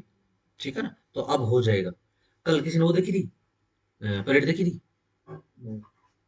देखनी चाहिए। तीनों एक्ट की, जो नए 3 एक्ट आए हैं, उनकी झांकी आई थी विधि मंत्रालय की झांकी आई थी कल। उसमें तीनों बैरक इतने सुंदर सुंदर बैरक थे, वो यूं घूम रहे थे तीनों उस पे, एक चक्री में। ठीक है जी? और उस पे लेडीज पुलिस चल रही थी साइड में, कोई लैपटॉप, कोई वो सैटेलाइट से वो फोन कर रही है, कोई लैपटॉप पे मुजरिम पकड़ रही है। ठीक, एक वो मुजरिम बना हुआ पीछे पिछली साइड पे दिखाई दे रहा था, वो मुजरिम बना हुआ तो यूं करके चल रहा था। ठीक है? वो किस लिए हुआ अमेंडमेंट? क्योंकि नई टेक्नोलॉजी को इंक्लूड करना था, उसमें ज्यादा जरूरी था। इसमें भी हो जाएगा, आज नहीं तो कल। अभी तो क्या है, कोर्ट को क्या है, हर केस के अंदर ऐसा इंटरप्रेट करना पड़ रहा है। एक समय ऐसा आएगा जब अमेंडमेंट हो जाएगी तो ऑटोमेटिक हो जाएगा। जब तक नहीं है तब तक आप बेरट पढ़ो। ठीक हो गया? अगर आप पर्टिकुलरली बेरट के हिसाब से, यानी पीटी का क्वेश्चन देखोगे तो नो, अगर साइन नहीं है तो एक्नॉलेजमेंट नहीं। सर अगर अदरवाइज मेंस के हिसाब से देखोगे तो आपके पास स्कोप है लिखने का। ठीक है ना? आप ऑब्जेक्टिव लिख सकते हो, या फिर वो सरकमस्टांस लिख सकते हो कि ये एक्ट कब आया था। उस समय ऐसी सुविधा थी नहीं, ऐसा लोग सोच भी नहीं पाते थे। हवाई जहाज आने से पहले लोग मजाक उड़ाते थे, है ना? सिंपल है ना? पर लेकिन हवाई जहाज आ गया, आज किसी को बोलोगे, अगर छोटे बच्चे को बोलोगे तो क्या कहेगा? अच्छा, एच पेन अब तो एयरबस आ गया। है ना, एयरबस भी आ गई है। और अब तो आजकल तुम, मैंने सुना कि वो जैसे कोई यूरोपियन कंट्रीज वगैरह है तो उसमें क्या है, दवाई वगैरह और जो डिलीवरी वगैरह है उससे ड्रोन से ड्रोन से आता है। हाँ, एक वो चाइनीज ड्रोन दिखा, चाइनीज वो दिखा रहे, रोबोट दिखा रहे थे, वो सड़कों पे चलता है। अब तो ओला से गाँव में कैसे? हो रहा है। अब वो चाइना में क्या हुआ, वो कंपनी से निकल गया सामान लेके, जैसे ये अपने यहाँ नहीं क्या, ब्लिंकिट और जोमेटो है, सामान लेके निकल गया, डब्बा सा होता है। स्टार वॉर्स मूवी देखी हो ना, ऐसे वो डब्बा सा वो भागता रहता है, पिली पिली पिली पिली करता हुआ एक आदमी के पीछे, ऐसे ही वो डब्बा सा है चकोर सा, और वो भाग रहा है। ठीक है जी। और वो क्या है, चाइनीज है, अपडेटेड है। वो आगे बारिश हो रही थी, पानी के अंदर बैठ गया वो। ठीक हो गया। हाँ जी, बताओ क्या आप क्या कुछ। सर 18 में जैसे एक रिपोर्ट और वीडियो वो आ सकते हैं।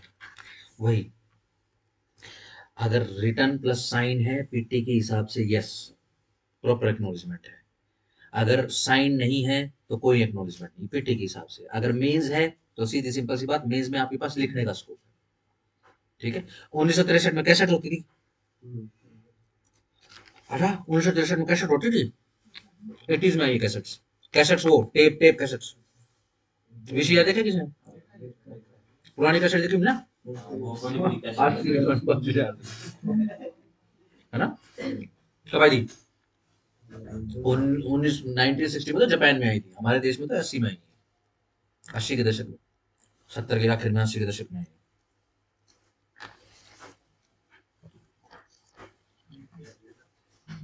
डन, आगे आ जाओ।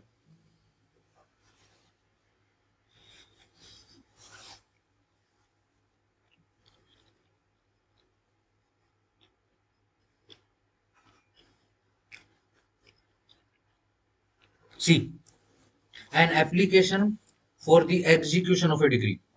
कोई एप्लीकेशन है किसकी? डिग्री के एग्जीक्यूशन की या फिर ऑर्डर के एग्जीक्यूशन की। shall not be deemed to be an application, उसको एप्लीकेशन नहीं डीम किया जाएगा in respect of any property or right, yes, उसको एप्लीकेशन नहीं मानेंगे। किस चीज के विषय में? किसी प्रॉपर्टी और राइट के विषय में। एग्जीक्यूशन की तो एप्लीकेशन है वो। ठीक है ना। यहाँ पर इस सेक्शन के अंदर एक वर्ड लिखा हुआ है एप्लीकेशन, वो वाली एप्लीकेशन के अंदर हम एग्जीक्यूशन की एप्लीकेशन नहीं मानेंगे।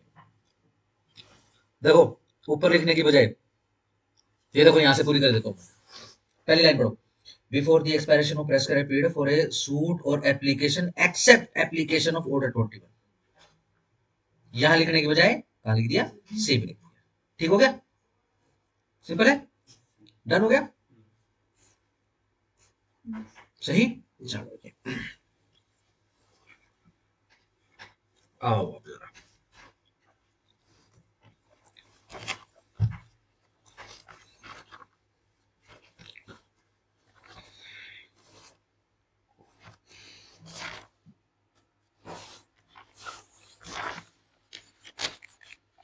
ये पहले 19 कराऊं, पर ये तुम्हारा स्ट्रॉन्ग करना बहुत ही जरूरी है। ये तुम्हारा स्ट्रॉन्ग करना जरूरी है। दो जाओ, बनाओ 18 की हेडिंग बनाओ, लिखो।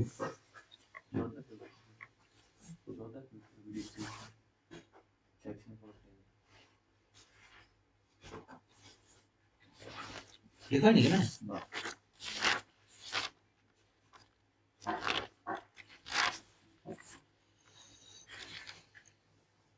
शुरुआत में लिखवा दिया, देखो कभी लिखवाई मैंने। नहीं नहीं लिखा, ओरिजिन फिर बाद में पार्टी हो गई थी ना। नहीं, शुरुआत में एविडेंस के लिमिटेशन एक्ट की शुरुआत में, इंट्रोडक्शन में, सेक्शन 3 के साथ, 4 के साथ। देखो जरा, देखो,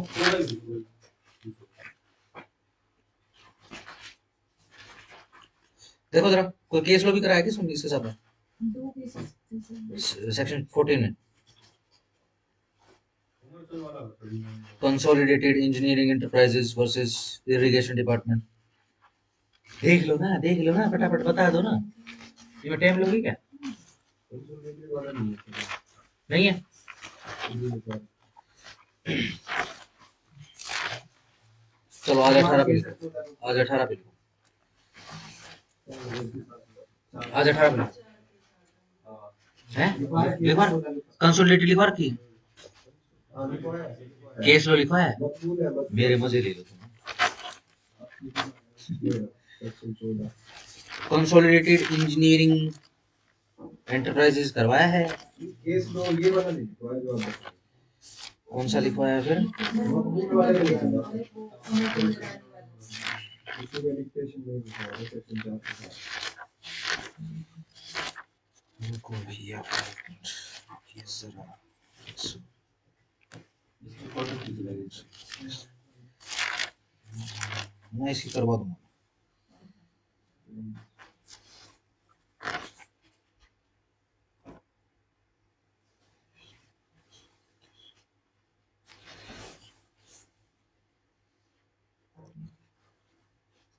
ना ये नहीं करवाया मैंने, करवा दूंगा मैं। इसको लिख लेना, आज 18 पे लिखो, लिखो, क्योंकि 18 19 साथ में पढ़ा जाएगा। 19 भी करवा के, ठीक है जी, दोनों करवा के फिर 14 पे लिखवा दूंगा। फिर लगे आज जो है छोटी छोटी डिक्टेशन पे भी कर लेंगे, 15 16 17 18 भी कर लेंगे, ठीक है। छोटा छोटा होमवर्क छुड़वा दूंगा बीच में, और इनके भी डिक्टेशन करवा दूंगा। लिखो जरा, सेक्शन 18 की बना लिया हेडिंग? लिखो, the doctrine of acknowledgement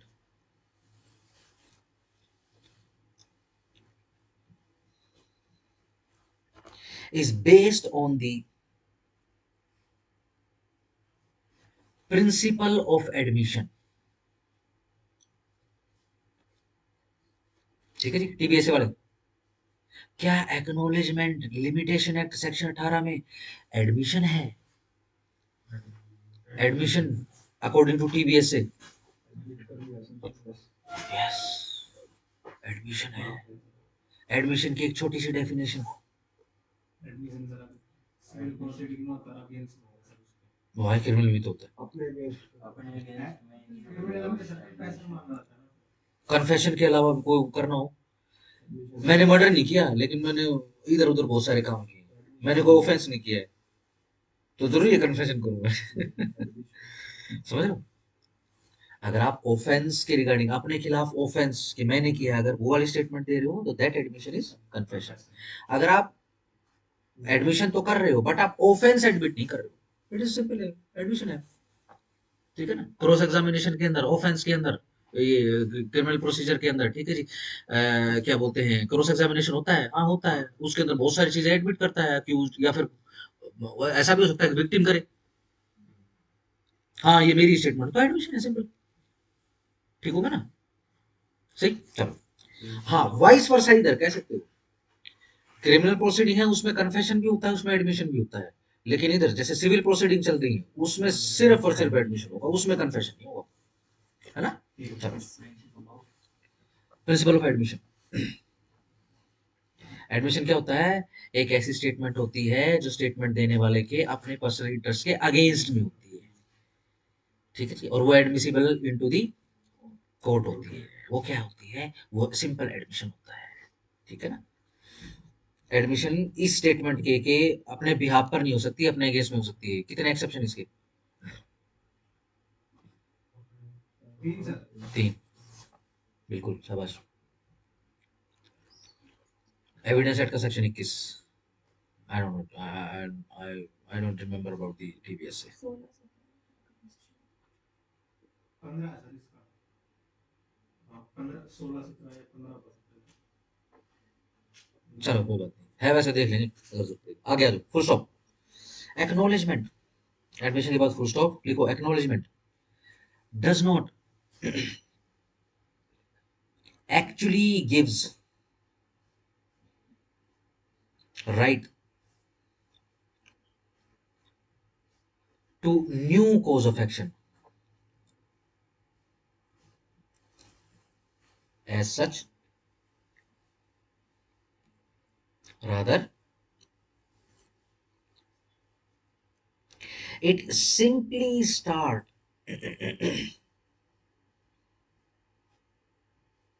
a fresh prescribed period। from the date of acknowledgement, full stop. Here the date of acknowledgement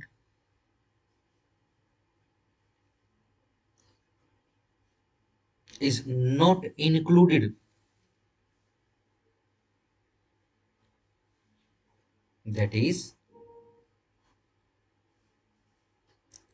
above said fresh period will start from the next day after the day of acknowledgement,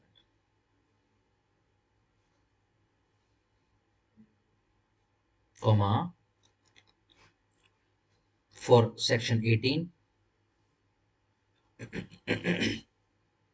following elements are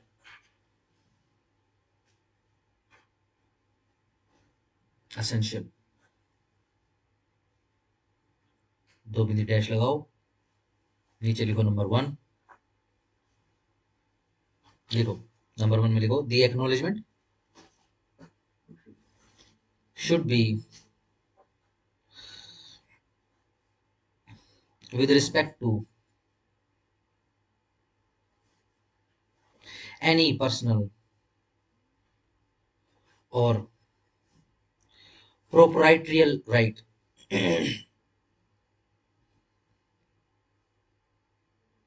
and it is not limited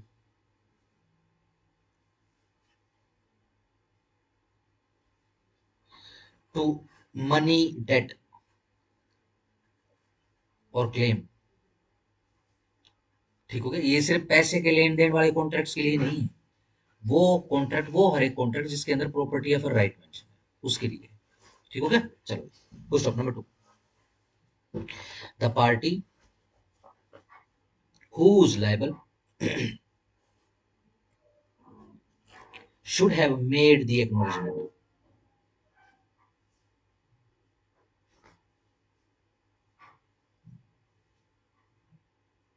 number 3, such acknowledgement ought to be made before expiry of prescribed period.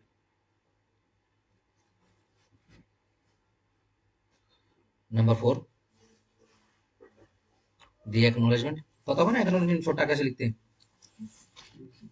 कैसे, ए की day, ए sorry ए के D, और ऐसे लगा देते हैं double dot इसमें।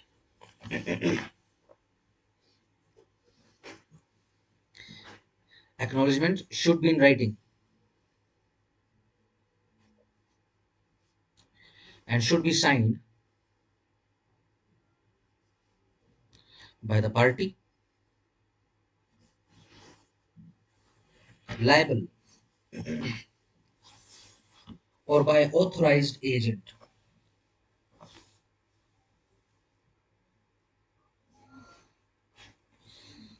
and unsigned acknowledgement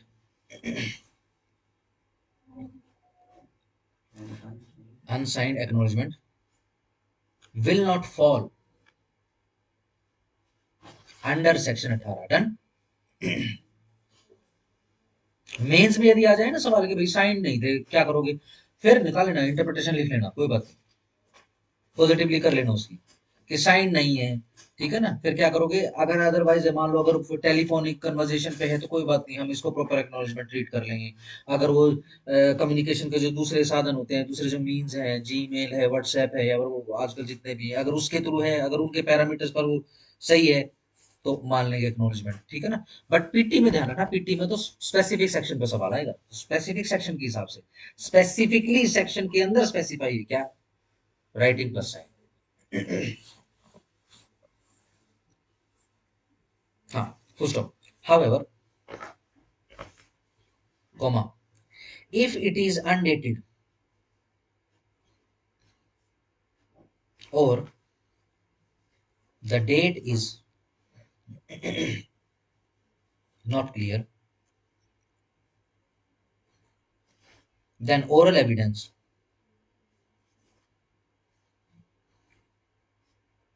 may be given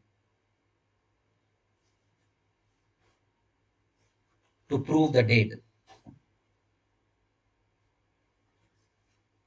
of the acknowledgement and not of the main contents of the document.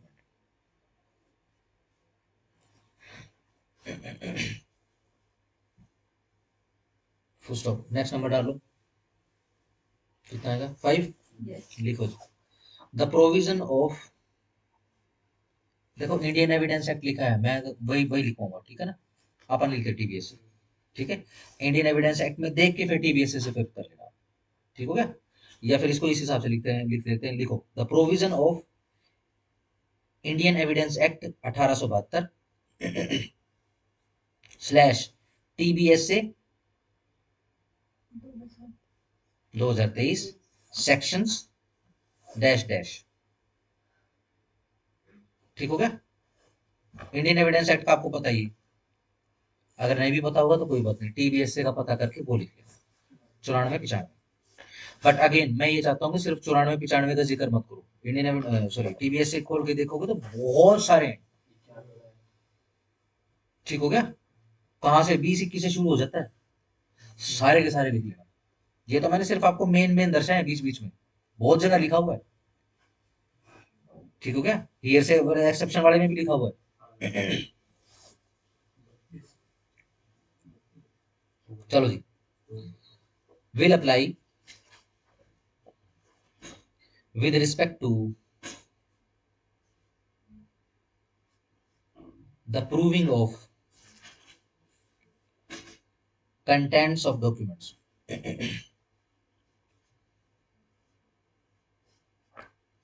Full stop. Thus, unless the matter falls in any of the provisions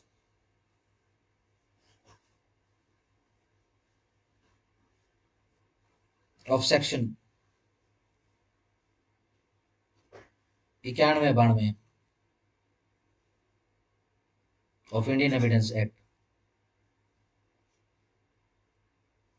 slash section 94-95 TBS से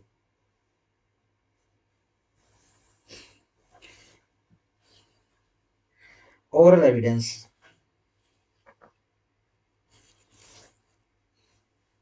to prove the terms of a document cannot be given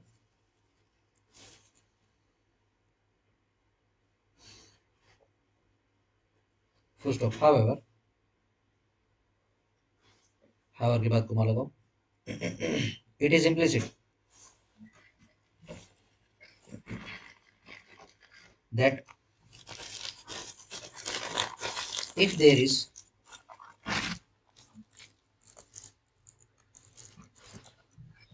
any typographical error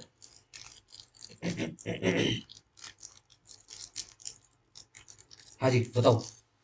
अगर उस document के अंदर, उस acknowledgement के अंदर कोई भी टाइपोग्राफिकल मिस्टेक हो जाए,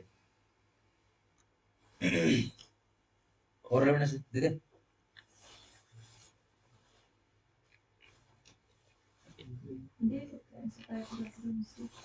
बिल्कुल सही. अकॉर्डिंग टू टीबीएस से सेक्शन 94-95, 94 या 95, 95. ठीक है ना. 95 में सर्कमस्टांसेस लिखे हैं. ठीक हो गया. बहुत टाइम लगा था. टीबीएसए के सबसे बड़े सेक्शंस में से एक था वो. ठीक है ना. डाइंग डिक्लेरेशन डीडी वाले सेक्शन के बाद सबसे बड़ा सेक्शन वही पड़ा था. दर्शन कराऊं या इमेजिन कर लिया? चलो क्या लिखा है, typographical error, then oral evidence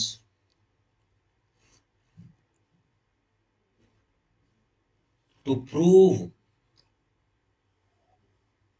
or clarify the error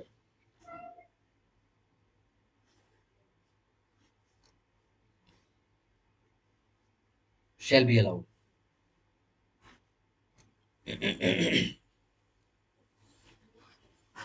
Full stop. The burden of proof of typographical error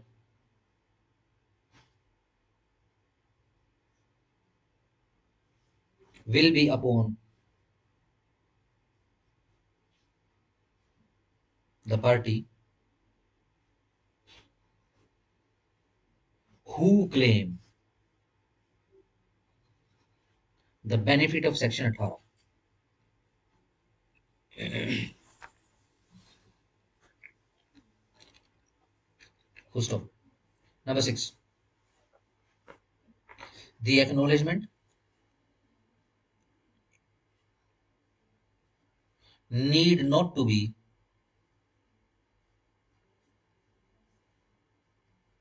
in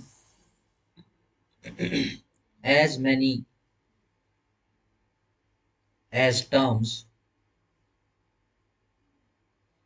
rather the essence of statement, essence, ESSENCE, bhav of statement has to be examined.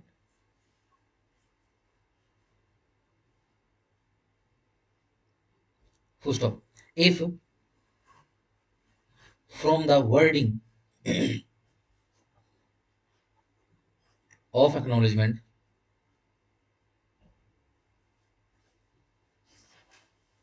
it is proved that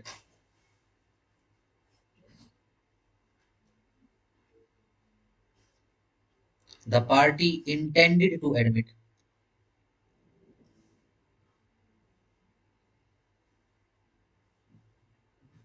its liability,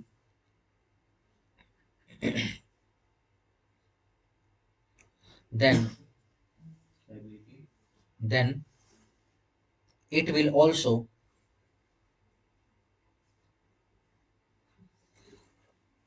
amount to acknowledgement.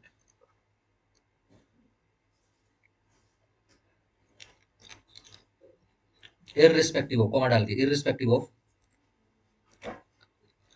whether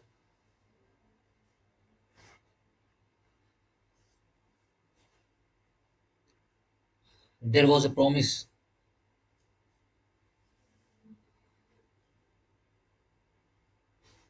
to pay or fulfill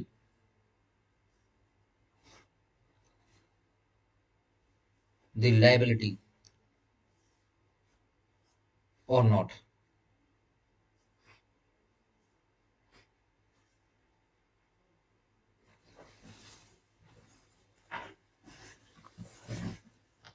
चलो इसके ऊपर section 18 और 19 के साथ collectively एक case लो आता है, बड़ा इंपॉर्टेंट केस लो है, ठीक है। कलेक्टिवली सवाल होते हैं उसके अंदर काफी सारे, ठीक है ना। तो एक बार सेक्शन 18 हमने कर लिया है, एक बार 19 और कर लेते हैं। 18-19 के बीच में डिफरेंशिएशन भी कर लेते हैं, फिर आपको केस लो बता देता हूँ, ठीक हो गया। चलो जी, सेक्शन 18 में क्या था, एक्नोलेजमेंट कैसी होनी चाहिए, रिटर्न प्लस साइन होनी चाहिए। फिर उसके बाद कोई फर्क नहीं पड़ता, इस एक्नोलेजमेंट में ये भी नहीं था, ये भी नहीं था, ये भी नहीं था, ये भी नहीं था, ठीक है। अगर एक्नोलेजमेंट प्रूव करनी पड़ जाए तो क्या करना पड़ेगा, सवाल, अगर एक्नोलेजमेंट प्रूव करनी है तो क्या करना पड़ेगा।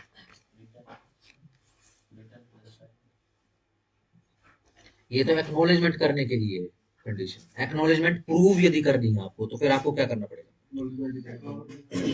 यस, ये एक्नोलेजमेंट स्वयं आप लगाओ कोर्ट में प्रूव करने के लिए, कोर्ट में प्रूव करने के लिए कुछ ना कुछ तो दोगे, ठीक है। उस एक्नोलेजमेंट की डेट प्रूव करनी है, और दे सकते हैं, बिल्कुल सही बात है, क्योंकि मेन कंटेंशन होगी डॉक्यूमेंट नहीं है, ठीक है। ये तो सिर्फ इतना बता रहा है कि भाई ये डॉक्यूमेंट साइन का हुआ है, बस अपने को तो साइन की डेट निकालनी है, क्योंकि साइन की डेट से फिर हमने कैलकुलेट करना है क्या लिमिटेशन, ठीक है ना। तो निकालनी पड़ सकती है, तो उसके लिए और एविडेंस जा सकता है। ये क्वेश्चन नहीं हो रहा कि ये एक्नोलॉजमेंट है कि नहीं है। अगर सवाल ये है कि एक्नोलॉजमेंट है कि नहीं है, तो भैया एक्नोलॉजमेंट ही दोगे आप। No oral content, no oral evidence. अगर सिर्फ इतना है कि भैया साइन कब हुई, लाओ एक बार कैलकुलेट कर लेते हैं, कभी लिमिटेशन बाहर हो गया वो, जी ये फलाने को ही थी भैया, तो अनडेटेड है जी, इसका तो ओरल एविडेंस ही आएगा, यस ओरल एविडेंस ही आएगा, ठीक है जी। कहाँ लिखा हुआ है, सेक्शन 95 में लिखा हुआ है, बहुत स्पेसिफिक है ये, पढ़ना पड़ेगा उसके बाद पता लगेगा।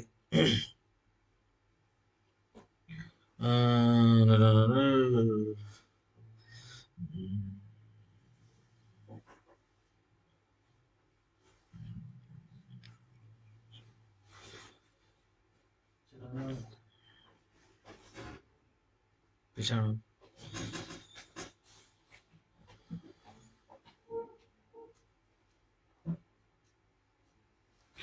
ये लास्ट वाले प्रोविजन डाला, provided also that any fact may be proved which shows in what manner the language of a document, ये बेसिकली एलिजिबल डॉक्यूमेंट्स के लिए होता है। Provide also that the annexing of such incident would not be repugnant to, ठीक है जी, repugnant कुछ भी नहीं है, इसमें भी आ सकता है, ठीक है जी। कस्टम्स के हिसाब से भी डेट प्रूव करनी पड़ेगी, ये अकॉर्डिंगली ऐसे प्रूव होगा। चलो अगर ठीक हो गया। आओ section 19, effect of payment, underline payment on account of debt, underline debt, debt को तो जरा बॉक्स ही कर लो, या फिर इंटरेस्ट ऑन लीगेसी, बॉक्स। एक तो समझ गया, ये मास्टर पूछेगा, और नीचे मुझे हंस रहा हूँ। हाँ बताओ यार, लीगेसी का तात्पर्य क्या है।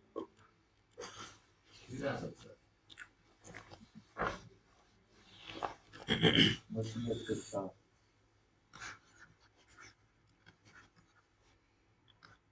इस तरह से सब वो होता है, जो भी बंदा है ना, वो अगर अपने पीछे जो भी चीज छोड़ जाता है, तो उसे लेगेसी बोलते हैं। है तेज तेज बोलो। सर कोई बंदा है है। सर, वो मरने के बाद भी जो भी अपने पीछे छोड़ जाता है ना सर, उसे लेगेसी बोलते एक वर्ड सुना होगा आपने, लेजेंड। हैं। हाँ सुना है, बिना लीगेसी के लेजेंड हो सकता है।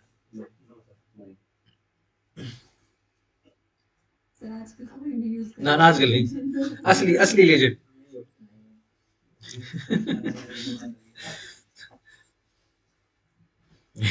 कोई भी वाला नहीं, ओनली लेजेंड, लेजेंड नहीं। हाँ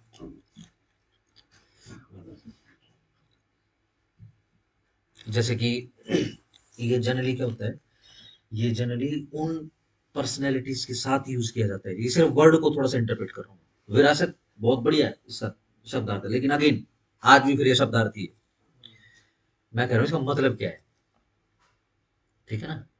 अब ये बेसिकली समझना पड़ेगा। लीगेसी वो जिन्होंने कुछ किया है, ठीक है ना, ठीक है ना, बहुत बड़ी लीगेसी है, ठीक है। जैसे एक मूवी आई थी, कार्टून मूवी आई थी, जापान ने बनाई थी, बॉलीवुड की तो बस की नहीं, the legend of Prince Ram. Yes sir, बहुत पुरानी है। एग्जैक्टली हाँ एग्जैक्टली 1990s की, 1997 या 1998 ऐसे कुछ। रिलीज हुई है। अब दोबारा रिलीज करी, जब पता लगा ना कि भाई इतनी इतने सक्षम और तगड़े लोग बैठे हुए थे, ठीक है जी। सही, चलो जी, क्या है, लेजेंड ऑफ प्रिंस राम, ठीक है ना। एक और है, एक वो वॉल्ट डिज्नी की है, कभी वो मूवी देखना, the legend of warrior Prince Arjun. क्या शानदार मूवी है भाई साहब, मतलब Bollywood just can not even think, जैसे वो डिज्नी सोच रहा है। और जब वो मूवी अपने क्लाइमेक्स में आती है ना, तो मतलब यूं होता है, अरे बाप रे बाप, ठीक है जी। एक कोई देश होता है, उसमें दिखाते होते हैं, तो उस देश का राजकुमार होता है वो ना, उसकी उस राजकुमार की सेवा के लिए ना किन्नर अपॉइंटेड होता है। वो किन्नर जो होता है ना, उस राजकुमार को, अब उसकी उसकी जिम्मेदारी होती है, टीवी टावी तो होता नहीं था, ले मोबाइल पकड़ा दिया, देखे जा, बिगड़े जा बालक, ठीक है। तो वो क्या है, ऐसे ही कहानी सुनाते थे, लेजेंड लोगों की कहानियां सुनाते थे, ठीक है ना, हम इतिहास की किताबों में पढ़ते हैं, महाराणा प्रताप की, शिवाजी महाराज की कहानियां सुन सुन कर बड़ा हुआ है, ठीक हो गया। अमिताभ बच्चन की सुनकर बड़ा होता तो कर लिया तो उसने काम। ठीक हो गया।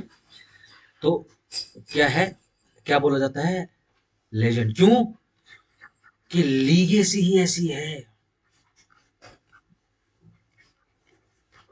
कर्म गाथा ही ऐसी है, ये कथा ही ऐसी है, ठीक हो गया, सिंपल, यहां से निकलता है लीगेसी।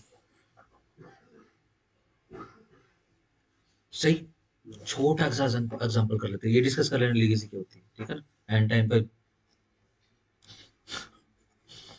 चलो जी, ये गए होंगे कहीं पे पुरानी कोई किले काले देखे होंगे, कहीं टूर टार पे गए होंगे, है ना, जयपुर गए होंगे। मैं एक जगह पे गया हूँ, तो मैं आपको एक जगह बताता हूँ, आपने हो सकता है बहुत सारी चीजें देखी, लेकिन हर जगह यही है, ठीक है जी। ये जितनी रियासतें थी दान हो गई देश को, ठीक हो गया। अब ये आप ये जयपुर का किला देखोगे, शहर में आ जाओगे, ये क्या है, शहर का पता नहीं, लाल बाजार पता नहीं क्या कहते हैं, I don't know, पुराना बाजार है या लाल बाजार है, ये बेसिकली प्लान सिटी है, ध्यान रखना, उस समय की सबसे पुरानी जो अंग्रेजी हिस्ट्री के अकॉर्डिंग प्लान सिटी है। तो सीन क्या है, अब जैसे ये हवा महल है और सिटी पैलेस है, ठीक है ना, सिटी पैलेस के साथ जुड़ा हुआ एक पैलेस है जहां पर अभी भी महाराजा रहते हैं, दिग्विजय नाम पता नहीं क्या नाम, ऐसे कुछ, ठीक हो गया। चलो यहाँ पे रहते हैं, बाकी जो महल है ये सरकार को दे दिया। विजिट करी होगी आपने, जो भी जयपुर गया सिटी महल जरूर देखा होगा उसने, है ना। चलो, सरकार को दे दिया, लेकिन सरकार अब मंथली, आई डोंट नो, अब ये तो देखो पता नहीं, ये तो बड़े लोगों की बातें हैं, हमें तो पता नहीं, मंथली, क्वार्टरली, हाफ ईयरली या फिर ईयरली, ठीक है ना, क्या देती है, रॉयल्टी पे करती है। मैं चला गया भैया एक बार, एक ही बार गया हूँ, ठीक है ना, घूमने फिरने तो क्या, पेपर देने गया था, बच्चे भी गए थे, सिटी प्लेस में चला गया मैं, बहुत मजा आया, बड़ी वो पुरानी वो हथियार वगैरह रखे हुए थे, सिल्वर के बर्तन थे, तलवारें रखी हुई थी, कवच ववच, बड़ा मजा आया देख के। तो भाई चलते चलते भूख लगी, तो खा ले बेटा मूंगफली वाला हो गया, ठीक है जी। मैंने देखा सिटी प्लेस में ना एक जगह थी, उसमें लिखा हुआ था कि भाई डाइनिंग। मैं अंदर घुस गया, 250 रुपए की एक रोटी थी, 350 की एक रोटी थी, वो जो फॉरनर्स आते हैं ना, वो फॉरनर्स के लिए, ठीक है ना। फिर मुझे पता लगा, ये समझाने की बात कर रहा हूँ मैं, क्यों है भाई अंदर 250 की रोटी, क्योंकि इस जितने जो जो पैसे लग रहे हैं ना, इसमें से ही रॉयल्टी पे होगी, राजा साहब को रॉयल्टी जाएगी, राजा साहब ने संपूर्ण पोजेशन नहीं छोड़ा उसका, ठीक हो गया। और कुछ भी हो, जो कुछ भी हो, किसी भी तरीके से कोई भी कुछ भी सोच ले, भाई उनके द्वारा बनाया गया है, सीधी सिंपल सी बात है, उन्होंने दिया है तो देश ने दिया है, ठीक हो गया। रॉयल्टी बनती है, रॉयल्टी खा ले रहे हैं, क्यों, it is the legacy of the crown, ठीक हो गया। ऊपर अमरकोट का किला देखने जाते हैं, है ना, ऐसे वो पहाड़ी सी आती है, पुराना जो किला है, आमिर है क्या, हमें तो पता ही नहीं, मैं तो एक ही बार गया। ना ना ना ना, वो नहीं, वो नीचे वाला है ना, हाँ वो ऐसे पहाड़ी जाती है, ऐसे जयगढ़ की, ये यहाँ पर है, ऐसे यहाँ पर ये तोप रखी है, और ऐसे ऐसे ऐसे ऐसे ऐसे दीवार है वो यूं यूं करके, है ना। ये नीचे जो छोटी पहाड़ी पे है, ये है आमेर का, आमेर आमेर दुर्ग, हाँ हाँ, आमेर है, ठीक है। आमेरगढ़ से यहाँ ऊपर देखते हैं, आपने देखा होगा जयपुर रियासत का झंडा लगा हुआ है, उसमें काफी सारे रंग होते हैं, ऐसे ऐसे करके, ऐसे ऐसे, है ना। चलो, अब ये क्या है, यानी इस किले का एक पर्टिकुलर एरिया है जो लोगों के लिए विजिट के लिए ओपन है, बाकी एरिया किसका है? अभी बाकी किला किसका? अभी भी वो राजा का। ठीक है, जितना एरिया सरकार के पास है उसके लिए रॉयल्टी आ जाएगी, जितना एरिया राजा के पास है उसके लिए कोई रॉयल्टी नहीं भाई, अपने आप देख रेख करो। ठीक है, सही। आप इवन अगर बहुत माल है आपकी पॉकेट में तो आप सिटी महल जाओगे, ठीक है ना वहां पे टिकट कटाओगे, ठीक है ना, और बहुत माल ले रखा है आपके पास, बहुत पैसा है, ठीक है ना, तो आप क्या करोगे? और ज्यादा पैसे दोगे, ठीक है ना। हिज हाइनेस के साथ जो है आप डिनर भी कर सकते हो, लंच भी कर सकते हो, उनसे मुलाकात कर सकते हो, इंटरव्यू सेंटर जो कुछ करना हो कर सकते हो। ठीक है, पैसा लगेगा उसके लिए। क्यों है? रॉयल्टी, ये लीगेसी पे कर रहे हो। बताओ, किसी से किसी से मिलना हो पैसे दोगे क्या? क्यों?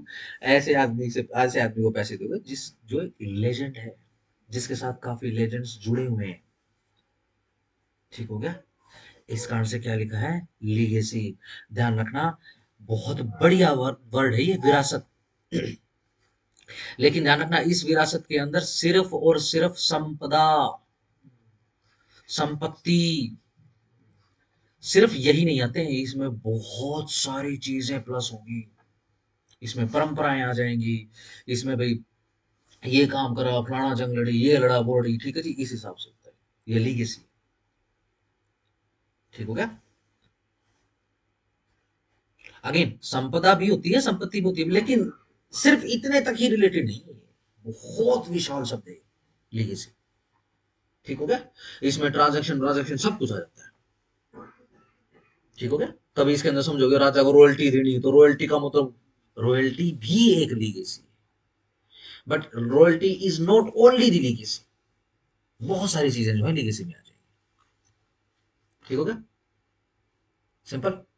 किसी के पास अच्छी जमीन हो, ठीक है जी, देश कब आजाद हुआ था, एसबीआई का बैंक है, आजादी से पहले का बना हुआ बैंक है, ठीक है जी, तब की प्रॉपर्टी जो आपने लेकर लोन लिया हुआ है, तो एक प्रकार की लीगेसी चल रही है। ठीक हो गया? सिंपल है। आगे आ जाओ, आ जाओ सेक्शन 19। सर जो राजा बता रहे सर आप, वो राजा राज तक चलता है, ना, वो सर गवर्नमेंट के रूल्स के हिसाब से रहेगा सर। हाँ, बिल्कुल, बिल्कुल है, राजशाही नहीं। और नहीं अपने यहाँ पे ड्यूअल वाला, अगर आप देखो जैसे हम यूके की बात करेंगे, हाँ सर। ठीक है ना, डेमोक्रेसी है वहाँ, ठीक है ना, लोग मिलके अपॉइंट करते हैं, इलेक्शन होते हैं वहाँ, ठीक है ना, क्या अपॉइंट करते हैं अपने लिए? Prime minister. UK, UK, Britain, ठीक है ना, प्राइम मिनिस्टर के ऊपर वो माता बैठी हुई है क्राउन, ठीक है ना। लेकिन अगेन, क्राउन के हाथ में है कि निरा चोरी का माल रेड है और कुछ नहीं रेड, ठीक है। वो माता ने बिठा के एक दिन बिठा ले उसने, ठीक है जी, वो चोरी का पूरा सामान ले गए, डंडा भी चोरी का, ठीक है जी, माथा भी चोरी का, ठीक है जी, वो हवाकरण का भी चोरी का ले रहे हैं पट्टे, ठीक है जी, वो जूते का सब कुछ चोरी के है, वो बैठ जाती चोरी का माल दिखाती पूरी दुनिया में, ये देखो ऐसे लूटते हैं। ठीक, सीखो सीखो कुछ सीखो, ठीक है। और उसकी पूरी आरती उतार के, ठीक है जी, अब क्या है, उसको रॉयल्टी पे कर देते हैं, ये इज्जत दे रहे हो, रॉयल्टी दे रहे हो, करनी पड़ेगी भाई, लीगेसी है, क्या करें। अपनी किताब में कितना ही लिख लो, गो राइट बी ट्राइन, कुछ कुछ कर लो, एवरीबॉडी नोज क्या है रॉयल्टी यार ये क्या लीगेसी है, हर किसी को पता है। ठीक है ना। यूट्यूब पे चैनल भरे हुए हैं, आप देखना, जब कोई ब्रिटेन बोलता है ना, बेचारे से बोलना ही नहीं होता है। अब पता नहीं कौन वो पश्चिम बंगाल में कोई अंग्रेज घूम रही थी, तो वो बोलती है वी आर फ्रॉम ब्रिटेन, हाँ चोर तुम सब, साला चोर लोग हो तुम। अब वो बेचारा मुंह मुंह सा बना के चली जाती है। अपनी किताबों में क्या पढ़ती है, हमने इन लोगों के लिए इतना खर्चा किया, इन जाहिलों के लिए, ठीक है जी। अपनी किताबों में झूठ लिखते हैं, लेकिन लिखे जाओ, everybody knows, ठीक है ना। अभी रिसेंटली पता नहीं यूके का कुछ वो मन रहा था, तो पूरी एक स्टेचू बनाया हुआ, पूरा फोटो आया हुआ था विक्टोरिया का, क्वीन का, ठीक है जी, वो जैसे अपने यहाँ पे दंड है ना, राजदंड है, ठीक है ना, ऐसे ही ये भी चुराया हुआ है, जो उस माता के हाथ में है ना, जो दंड है वो राजदंड यहाँ से चुरा हुआ है, ठीक है। उसके ऊपर हीरा अपना हिंदुस्तान का निकाल के किसी और का लगा दिया। ताज में तो आपको पता ही है, कोहिनूर के 2 टुकड़े कर दिए, ठीक है। इस हिसाब से सारी दुनिया का चुरा चुरा के वो करा हुआ है, ठीक है। कुछ एक पर्टिकुलर मोन्यूमेंट्स ऐसे हैं, जैसे रानी का किला है, ठीक है ना, तो वो उनका अपना है। ठीक है, कुछ एक एरिया कैसा है वो लोगों के लिए ओपन है। आपने फोटोज देखी होंगी जहाँ वो गार्ड खड़े रहते हैं, ओनर गार्ड खड़े रहते हैं घोड़े पे बैठ के, वो लोगों के साथ, मतलब कोई उनके घोड़े को मूंगफली खिला रहा होता है तो कभी घोड़े को भी काटने की ट्रेनिंग दे दी उन्होंने, एक एक आदमी को लात मार देता है, कभी देखा होगा आपने। तो ये क्या है, ये क्वीन के गार्ड्स है बस, लोग वहां पे जाते हैं फोटो खिंचाते हैं। जैसे अभी प्रेसिडेंट हाउस ओपन हम्म, हो जैसे इस बार आपने देखा होगा। बट ये ध्यान रखना, ये सारा का सारा ओपन कभी भी नहीं होगा। आप जा सकते हो प्रेसिडेंट हाउस में विजिट कर सकते हो, बट ये सारा ओपन नहीं। ठीक है ना, महामहिम साहिबा कहाँ पर खाना खाती सोती उठती बैठती वो नहीं दिखाएंगे। ठीक है ना, बट पर्टिकुलर एरिया वो खुला हुआ। अब जैसे पुरानी पार्लियामेंट है वो धीरे धीरे सारे म्यूजियम में कन्वर्ट कर देंगे, लेकिन उसका भी पर्टिकुलर एरिया ऐसा रहेगा जो आपको नहीं दिखाएगा। ठीक है ना, ऐसे ही जैसे सिटी महल में जाते हो, ठीक है ना, प्लेसेस वगैरह में जाते हो, ठीक है जी, तो पूरा एरिया नहीं दिखाया जाता। ठीक है ना, सिटी पैलेस से पूरी एक अंदरूनी सुरंग है, ठीक है ना, जो जयगढ़ के फोर्ट पे जाती है। ठीक है जी, ऐसे ही आमेर के फोर्ट पे पूरी अंदरूनी है, उनको बाहर आना नहीं पड़ता, वो अंदर से ही जा सकते हैं। ठीक है, अब तो ऐसा कहते हैं, मैंने देखा नहीं है, अगेन ऐसा कहते हैं, अब तो पूरी शानदार वो सुरंग बनाई हुई है। सरकार अगर चाहे तो सरकार राजा से परमिशन लेके वो सुरंग यूज कर सकती है, कभी उसको यूज करनी है। ठीक है, डन, चलो बढ़िया आगे। मैं सिर्फ इतना कह रहा हूं कि आप कन्फाइन मत करना सिर्फ उस एरिया में। ठीक है ना, कि लीगेसी का सिर्फ हो। जितने भी बच्चे बैठे हुए हैं, ठीक है जी, आपके साथ भी कुछ ना कुछ लीगेसी जुड़ी हुई है। अगर नहीं जुड़ी हुई है तो आप लीगेसी बना के अपने बच्चों को देके जाओगे। ठीक है ना, सही। अच्छा अच्छा मीनिंग है विरासत, लेकिन इसका मतलब बहुत विशाल है। ठीक है ना, मैं मेरी सिर्फ आपसे यह अपेक्षा है कि आप इसको कन्फाइन नहीं करोगे, इसका कोई घेरा मत बना के बैठा। बहुत विशाल और शानदार शब्द है। ठीक है ना, नाम अच्छा नहीं है, मैंने सोचा था कि विरासत जैसा कोई नाम रखता मैं किसी अपने बच्चे को, लेकिन ये इट कैन नॉट बी, ये कोई नाउन नहीं है कि जी इसका नाम रख सको। चलो, जहां पर पेमेंट हो गई है ऑन अकाउंट, किस किस लिहाज से, किस हिसाब से, किसी उधार खाते की पेमेंट हो गई है, या फिर किसी इंटरेस्ट की पेमेंट हुई है, कहा, लीगेसी में। ठीक है ना, सिंपल हो गया। लेट्स से पेमेंट हुई है कहा, ऑन अकाउंट ऑफ डेब्ट, आपने उधार लेके रखा हुआ तो पेमेंट तो करनी पड़ेगी, यस नो। या फिर आपने इंटरेस्ट पे किया है किसी लीगेसी में, विरासत में। अगर इस वर्ड को मैं थोड़ा सा और विशाल करूं, क्या पैसा उधार लिया है, क्या वो भी लीगेसी हो सकता है क्या?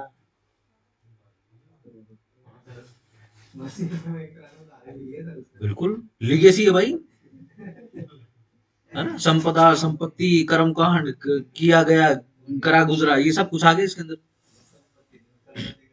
आओ ध्यान से, और को सर्कल कर लो। एक चीज तो क्या है, पेमेंट है किस चीज की, डेट की, या फिर इंटरेस्ट की, कहा, लीगेसी, इज मेड बिफोर, कब करी गई है, before the expiration of the prescribe period, before को जरा बॉक्स कर लेना, underline expiration of prescribe period by the person. ठीक है, by the person liable to pay, किसके द्वारा पेमेंट करी गई है, जो लायबल है पेमेंट करने के, किस चीज की, डेट की या फिर लीगेसी की, या और बाय हिज एजेंट या फिर उसके ड्यूली ऑथराइज्ड एजेंट के द्वारा करी गई है।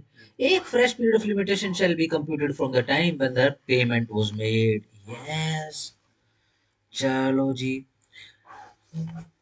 अब जो सेक्शन 18 में बताया गया था, है ना, प्रॉपर्टी और राइट से जुड़े हुए क्लेम्स, है ना, इसमें से स्पेसिफिक निकाल लो सेक्शन 19 में क्या है, सिंपल पेमेंट,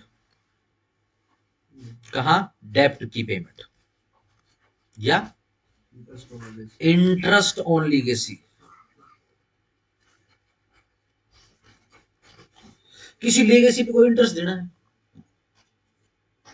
ठीक है, यहां से भी डेट, ये जो है इसकी पेमेंट की डेट किसी डेट की, या फिर पेमेंट ऑफ इंटरेस्ट किसी लीगेसी के ऊपर, ये जो डेट है यहां से भी एक फ्रेश पीरियड ऑफ लिमिटेशन शुरू हो जाएगा। बस इतना कह रहे हैं, ठीक है, सिंपल। सेक्शन 18 से अगर मैं इसको आगे बढ़ाऊं, सेक्शन 18 का स्कोप बहुत बड़ा है, सेक्शन 19 का छोटा है। सिर्फ पेमेंट ऑफ डेट और payment of interest on legacy की बात करता है बस। यानी ये प्रॉपर्टी राइट में से स्पेसिफिक राइट उठा लेता हूं। यानी देखो, एक्नोलेजमेंट नहीं है, कोई एक्नोलेजमेंट राइटिंग प्लस साइन नहीं है, नो। बस देनदार ने क्या किया है, सिंपल पेमेंट ऑफ इंटरेस्ट कर दी है, ठीक है ना। या फिर इंटरेस्ट पे नहीं किया है, वैसे जैसे होता है ना एक इंस्टॉलमेंट पे करना, इंस्टॉलमेंट पे करिए, ऐसा भी तो कर सकता है। जरूरी थोड़ा ना हर बार पार्टी में वो एक दूसरे को धमकियां ही देते रहे, बोलते रहे, ऐसा जरूरी थोड़ा है ना। वो क्या करता है, हर महीने चुपचाप या साल में एक बार, कुछ भी कहने की जरूरत नहीं पड़ती उसको, वो जाता है और ले भाई,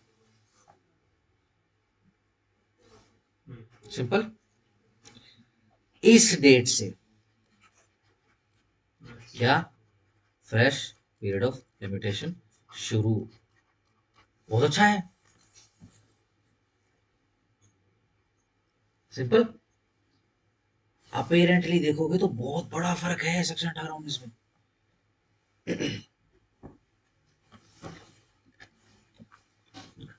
प्रोवाइडेड दैट, परंतु save in the case of payment of interest, यह बता दिया जाता है किसमें, पेमेंट ऑफ इंटरेस्ट के केस में, मेड बिफोर, जो ये बेसिकली क्या है, ये जब ये आया था बेसिकली 1963 का जो एक्ट आया ना, सिर्फ उस पर्पस के लिए ही, ठीक है ना। इसमें से ना तो कोई सवाल बनता है, इसकी यूटिलिटी वैसे खत्म हो चुकी है। पेमेंट ऑफ इंटरेस्ट कब की, कब करी है, बिफोर 1 जनवरी 1928 से पहले को पेमेंट करी है, ठीक है ना। एन एक्नोलेजमेंट, कोई एक्नोलेजमेंट है उस पेमेंट की जो कि अपीयर होती है हैंड राइटिंग में या फिर राइटिंग प्लस साइन के अंदर bye the person making the payment, ठीक है जी, वो वाले साइन सिग्नेचर है, इसको सेक्शन 9 के प्रभाव से बचा लिया गया, बस। कब की, 1 जनवरी 1928 से पहले को राइटिंग प्लस साइन है, करे जाओ, उससे पहले को पेमेंट करे जाओ, वो सेव्ड है बस, ठीक है। यूटिलिटी, नो यूटिलिटी, बस ये 1 जनवरी 1928 और बिफोर वर्ड याद रखना, बस खत्म।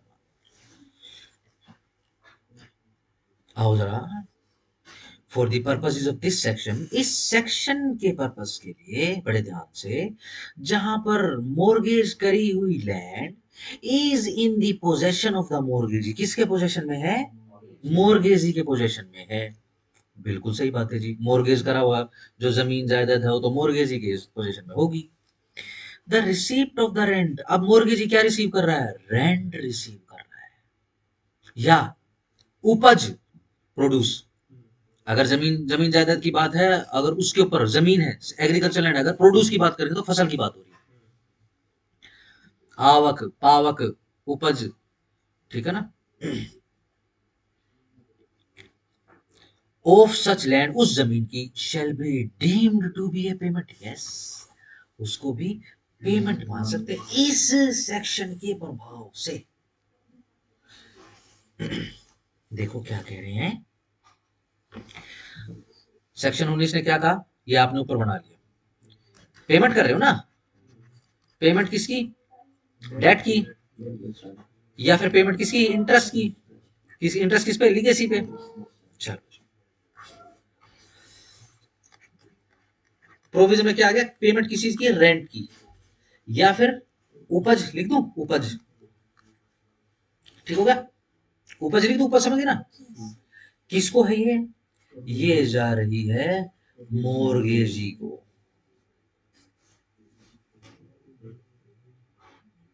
ठीक है ना। इस सेक्शन के प्रभाव से हम इसको क्या मान लेंगे, पेमेंट के अंदर इसको फॉल कर। जमीन जायदाद गिरवी धरी है सेठ जी के पास, बताओ, it is a legacy, yes, तो मान लेंगे। करना है, वो उसका पेमेंट हो गया हाँ उसी उससे यस, हर पेमेंट के साथ क्या है, एक फ्रेश पीरियड ऑफ लिमिटेशन शुरू हो जाएगा। सिंपल हो गया, डन है। Debt does not include money payable under a decree or order of a court. Yes, अगर कोई पैसा देना है किसके प्रभाव से, किसी डिग्री या ऑर्डर ऑफ ए कोर्ट के प्रभाव से अगर कोई पैसा दे बनता है तो आप इस सेक्शन के प्रभाव में उसको नहीं लोगे। सेक्शन 19 उसकी बात नहीं कर रहा। कोर्ट ने क्या करा, एग्जीक्यूशन में किस्त मान ली, वो सेक्शन 19 के प्रभाव से नहीं दे रहा, वो तो सिर्फ एग्जीक्यूशन कोर्ट के इंटरप्रिटेशन के हिसाब से, भाई एक बार पैसा देने के लायक नहीं है तो भाई कोई बात नहीं, इंस्टॉलमेंट मान दे, ठीक है, वो उसके प्रभाव में नहीं आएगा। सिंपल हो गया। 10 मिनट है, 10 मिनट है। चलो वो पोर्शन जो शेड्यूल में हमने छोड़ दिया है, आज 2 या 3 आर्टिकल में आपको करा।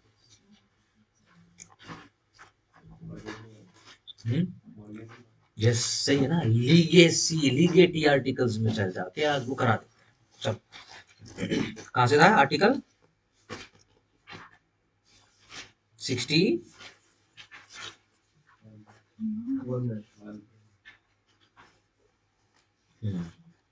पार्ट 5 आर्टिकल 61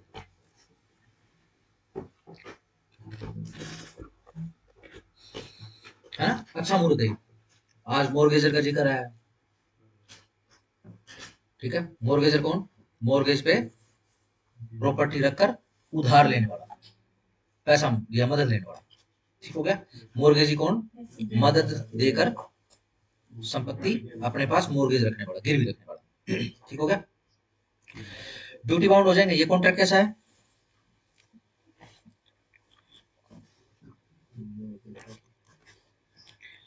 MGR मोर्गेजर, MGE मोर्गेजी, ठीक है ना। कॉन्ट्रैक्ट हो गया, कॉन्ट्रैक्ट ही होता है, ठीक है जी। अब ड्यूटी बाउंड हो जाएंगे दोनों, ठीक है ना। ये क्या ड्यूटी बाउंड होगा, पेमेंट, ठीक हो गया। ये पेमेंट पकड़कर ड्यूटी बाउंड क्या हो जाएगा, रिस्टोरेशन, है ना, सिंपल। अच्छा राइट्स भी आ जाएंगे इनके कुछ कुछ, जहां पे ये देखा जाएगा मोर्गेज कैसी है, ठीक है। कई मोर्गेज ऐसी होती हैं जिसके अंदर क्या है कि भाई प्रॉपर्टी आपके पास ही रहेगी, कागज उधर चले जाएंगे। कई मोर्गेज ऐसी होती हैं कागज तो जाएंगे ही जाएंगे, प्रॉपर्टी भी जाएगी, पोजेशन भी जाएगा, ठीक हो गया, सिंपल। इस हिसाब से चलती है कई, ठीक हो गया। अलग अलग उसके हिसाब से क्या है, इनके राइट्स भी हो जाते हैं, ठीक है ना। सिंपल, राइट क्या हो जाएगा, पेमेंट करने के बाद इसका राइट हो जाएगा, राइट टू रिडीम, ठीक है ना। इसका अगर पैसे नहीं आए तो क्या, फोरक्लोज करने का, ठीक हो गया। चलो जी, आओ मोर्गेजर के राइट्स और उनके सोर्स की बात कर लेते हैं। हम उस पोर्शन में आ गए हैं जिसमें सबसे ज्यादा लिमिटेशन के पीरियड्स। दूसरा उस पोर्शन में आ गए हैं कि आपको लास्ट में इस एक्ट में भी तंग करेगा। सेक्शन 18 के बाद कोई मुश्किल सवाल नहीं, सिवाय सेक्शन 27 को छोड़कर। सेक्शन 27 में ऐसा सवाल है जो सिर्फ इस एक्ट में निपटेगा ही नहीं। सेक्शन 27 का सवाल यदि करना है तो आपको एसआरए भी साथ में पढ़ना पड़ेगा। जब एसआरए आएगा तो उसके अंदर क्या है, ये कॉन्क्लूड होगा सवाल सेक्शन 27 का, ठीक है जी। सेक्शन 27 के अंदर फिर एक सवाल और आएगा जो पर्टिकुलरली आर्टिकल 64 65 के लिए बना है।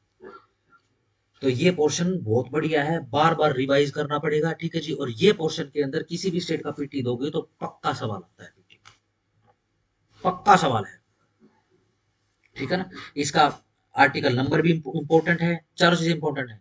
ये राइट भी इंपॉर्टेंट है, पीरियड ऑफ लिमिटेशन भी इंपॉर्टेंट है, और कब से शुरू हो रहा है, फ्रॉम व्हेन, ये चारों के चारों इंपॉर्टेंट, ठीक है ना। आओ जरा, मोर्गेज के पास देखो कौन कौन सा राइट है, राइट टू रिडीम है, राइट टू रिडीम और या फिर रिकवर किस चीज का, पोजेशन का, किस चीज का, इमूवेबल प्रॉपर्टी का, जो कि मोर्गेज करी गई, कितना, 30 साल।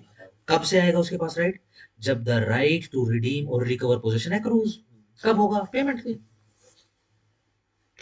और इसके अलावा क्या राइट होता है, to recover possession of immovable property mortgage and afterward transferred by the mortgagee for a valuable consideration,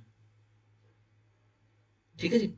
इस बार मोर्गेजर कौन सी प्रॉपर्टी रिकवर कर रहा है? जो उसने मोर्गेज करी थी और मोर्गेजी ने वो फर्दर ट्रांसफर कर दी।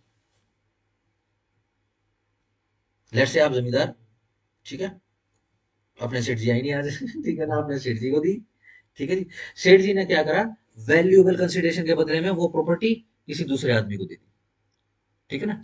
रिकवर तो करनी पड़ेगी वो, हाँ, हाँ, रिकवर करनी पड़ेगी, उस सूट की बात है। कितना? 12 साल। कब? when the transfer becomes known to the plaintiff, जब आपको पता लगा कि सेठ जी ने प्रॉपर्टी दूसरे आदमी को वैल्यूएबल कंसिडरेशन के बदले में ट्रांसफर कर दी। ठीक हो गया? चलो, और क्या राइट है? To recover surplus. यस। क्या मोर्गेज था? मोर्गेज ये था कि भाई ये ले कागज सेठ जी, ठीक है, और ये ले जमीन, ठीक है। जमीन एक नंबर की टॉप टॉप नॉच जमीन है, ठीक है ना, एकदम बिल्कुल, ठीक है ना, जैसे होती है ना बेस्ट, हरियाणा में बेस्ट मिट्टी। हम्म? तो जैसे जलोढ़, बेसिकली जैसे ऐसे बोलते हैं ना, दोमट मिट्टी, काली मिट्टी। हरियाणा में सारा जलोढ़ मिट्टी में आता है। हाँ, कौन सी है? एक बहुत बड़े लीडर से पूछा अभी रिसेंटली एडवोकेट साहब ने कि आप किसान लीडर बने हो जी, आप ये बताओ कि हरियाणा में कौन सी जमीन है? वालू बोली काली मिट्टी है।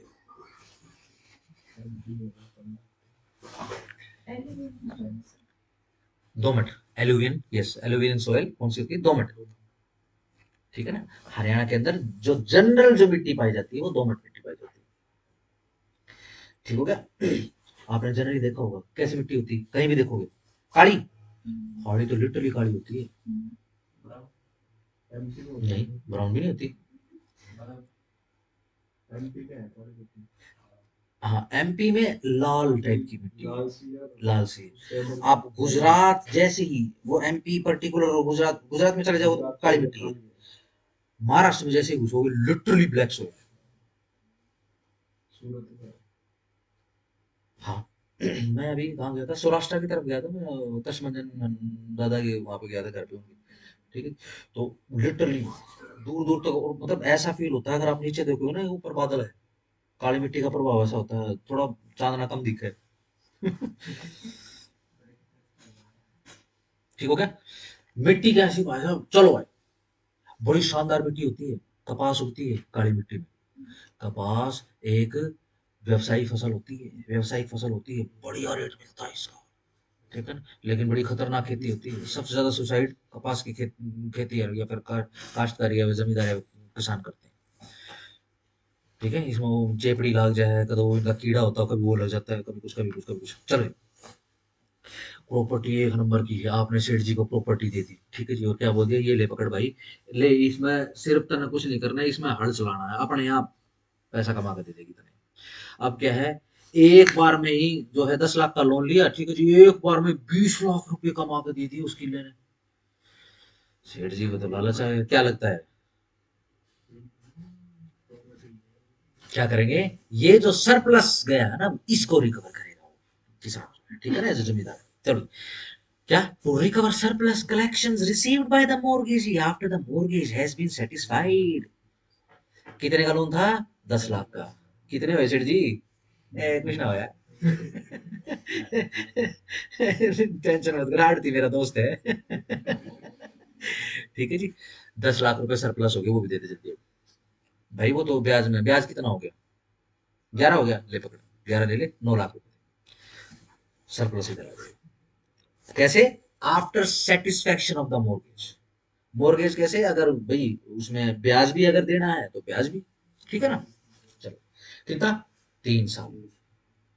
सिंपल अगर आप रिकवर कर रहे हो, सिंपल रिडीम कर रहे हो, 30 साल। ठीक हो गया? रिकवर किस चीज का? पोजेशन का रिकवर कर रहे हो, क्यों? क्योंकि वैल्यूएबल कंसिडरेशन के बदले में मोर्गेजी ने बेच दिया या ट्रांसफर कर दिया, 12 साल। ठीक है, अगर सिर्फ सरप्लस रिकवर कर रहे हो तो 3 साल। ठीक हो गया? फ्रॉम कब से? When the money sued for become due. ओहो ऊपर था। When the mortgager re-enters on the mortgage property, yes, जैसे ही उस जमीन में दोबारा से कदम करेगा। चलो 62 भाई ये करके फिर ऑफ कर दो। To enforce payment of money secured by mortgage or otherwise charged upon immovable property, किस चीज का सूट आ रहा है? एनफोर्स करवाने के लिए किस चीज को, पेमेंट की, किस चीज की, मनी की, जो कि सिक्योर्ड करी गई है मॉर्गेज के द्वारा, या सर्कल करो अदरवाइज जिस मनी के ऊपर चार्ज आ गया है उस कैसे, इमूवेबल प्रॉपर्टी के द्वारा, कितने, 12 साल। जब, कब, कब से, when the money suit for becomes due, जब से वो ड्यू हो जाएगा तब से राइट आ जाएगा। ठीक है जी। ऊपर किस चीज का है? 61 में मोरगेजर का है। 62 में जनरल मोरगेज, जिस पैसे के लिए मोर्गेज करी गई है अब वो पैसे की उगाही करनी है, कब से? जब से ड्यू हो जाएगा। ठीक है ना। हर मोर्गेज की मियाद होती है, उस मियाद के बाद ड्यू हो जाता हो। ठीक है, कितना? 12 साल। ठीक हो गया। सिर्फ ये दो आर्टिकल याद करना, कल जो है 63, 64, 65, ये 67 का सारा कर लेंगे। ठीक हो गया। आपके शेड्यूल सारे के सारे निपट जाएंगे, मैंने इंपॉर्टेंट के निशान लगवा दिए। ठीक है ना, ये देख लेना अपने इसमें वीडियो में भी है। ठीक है ना।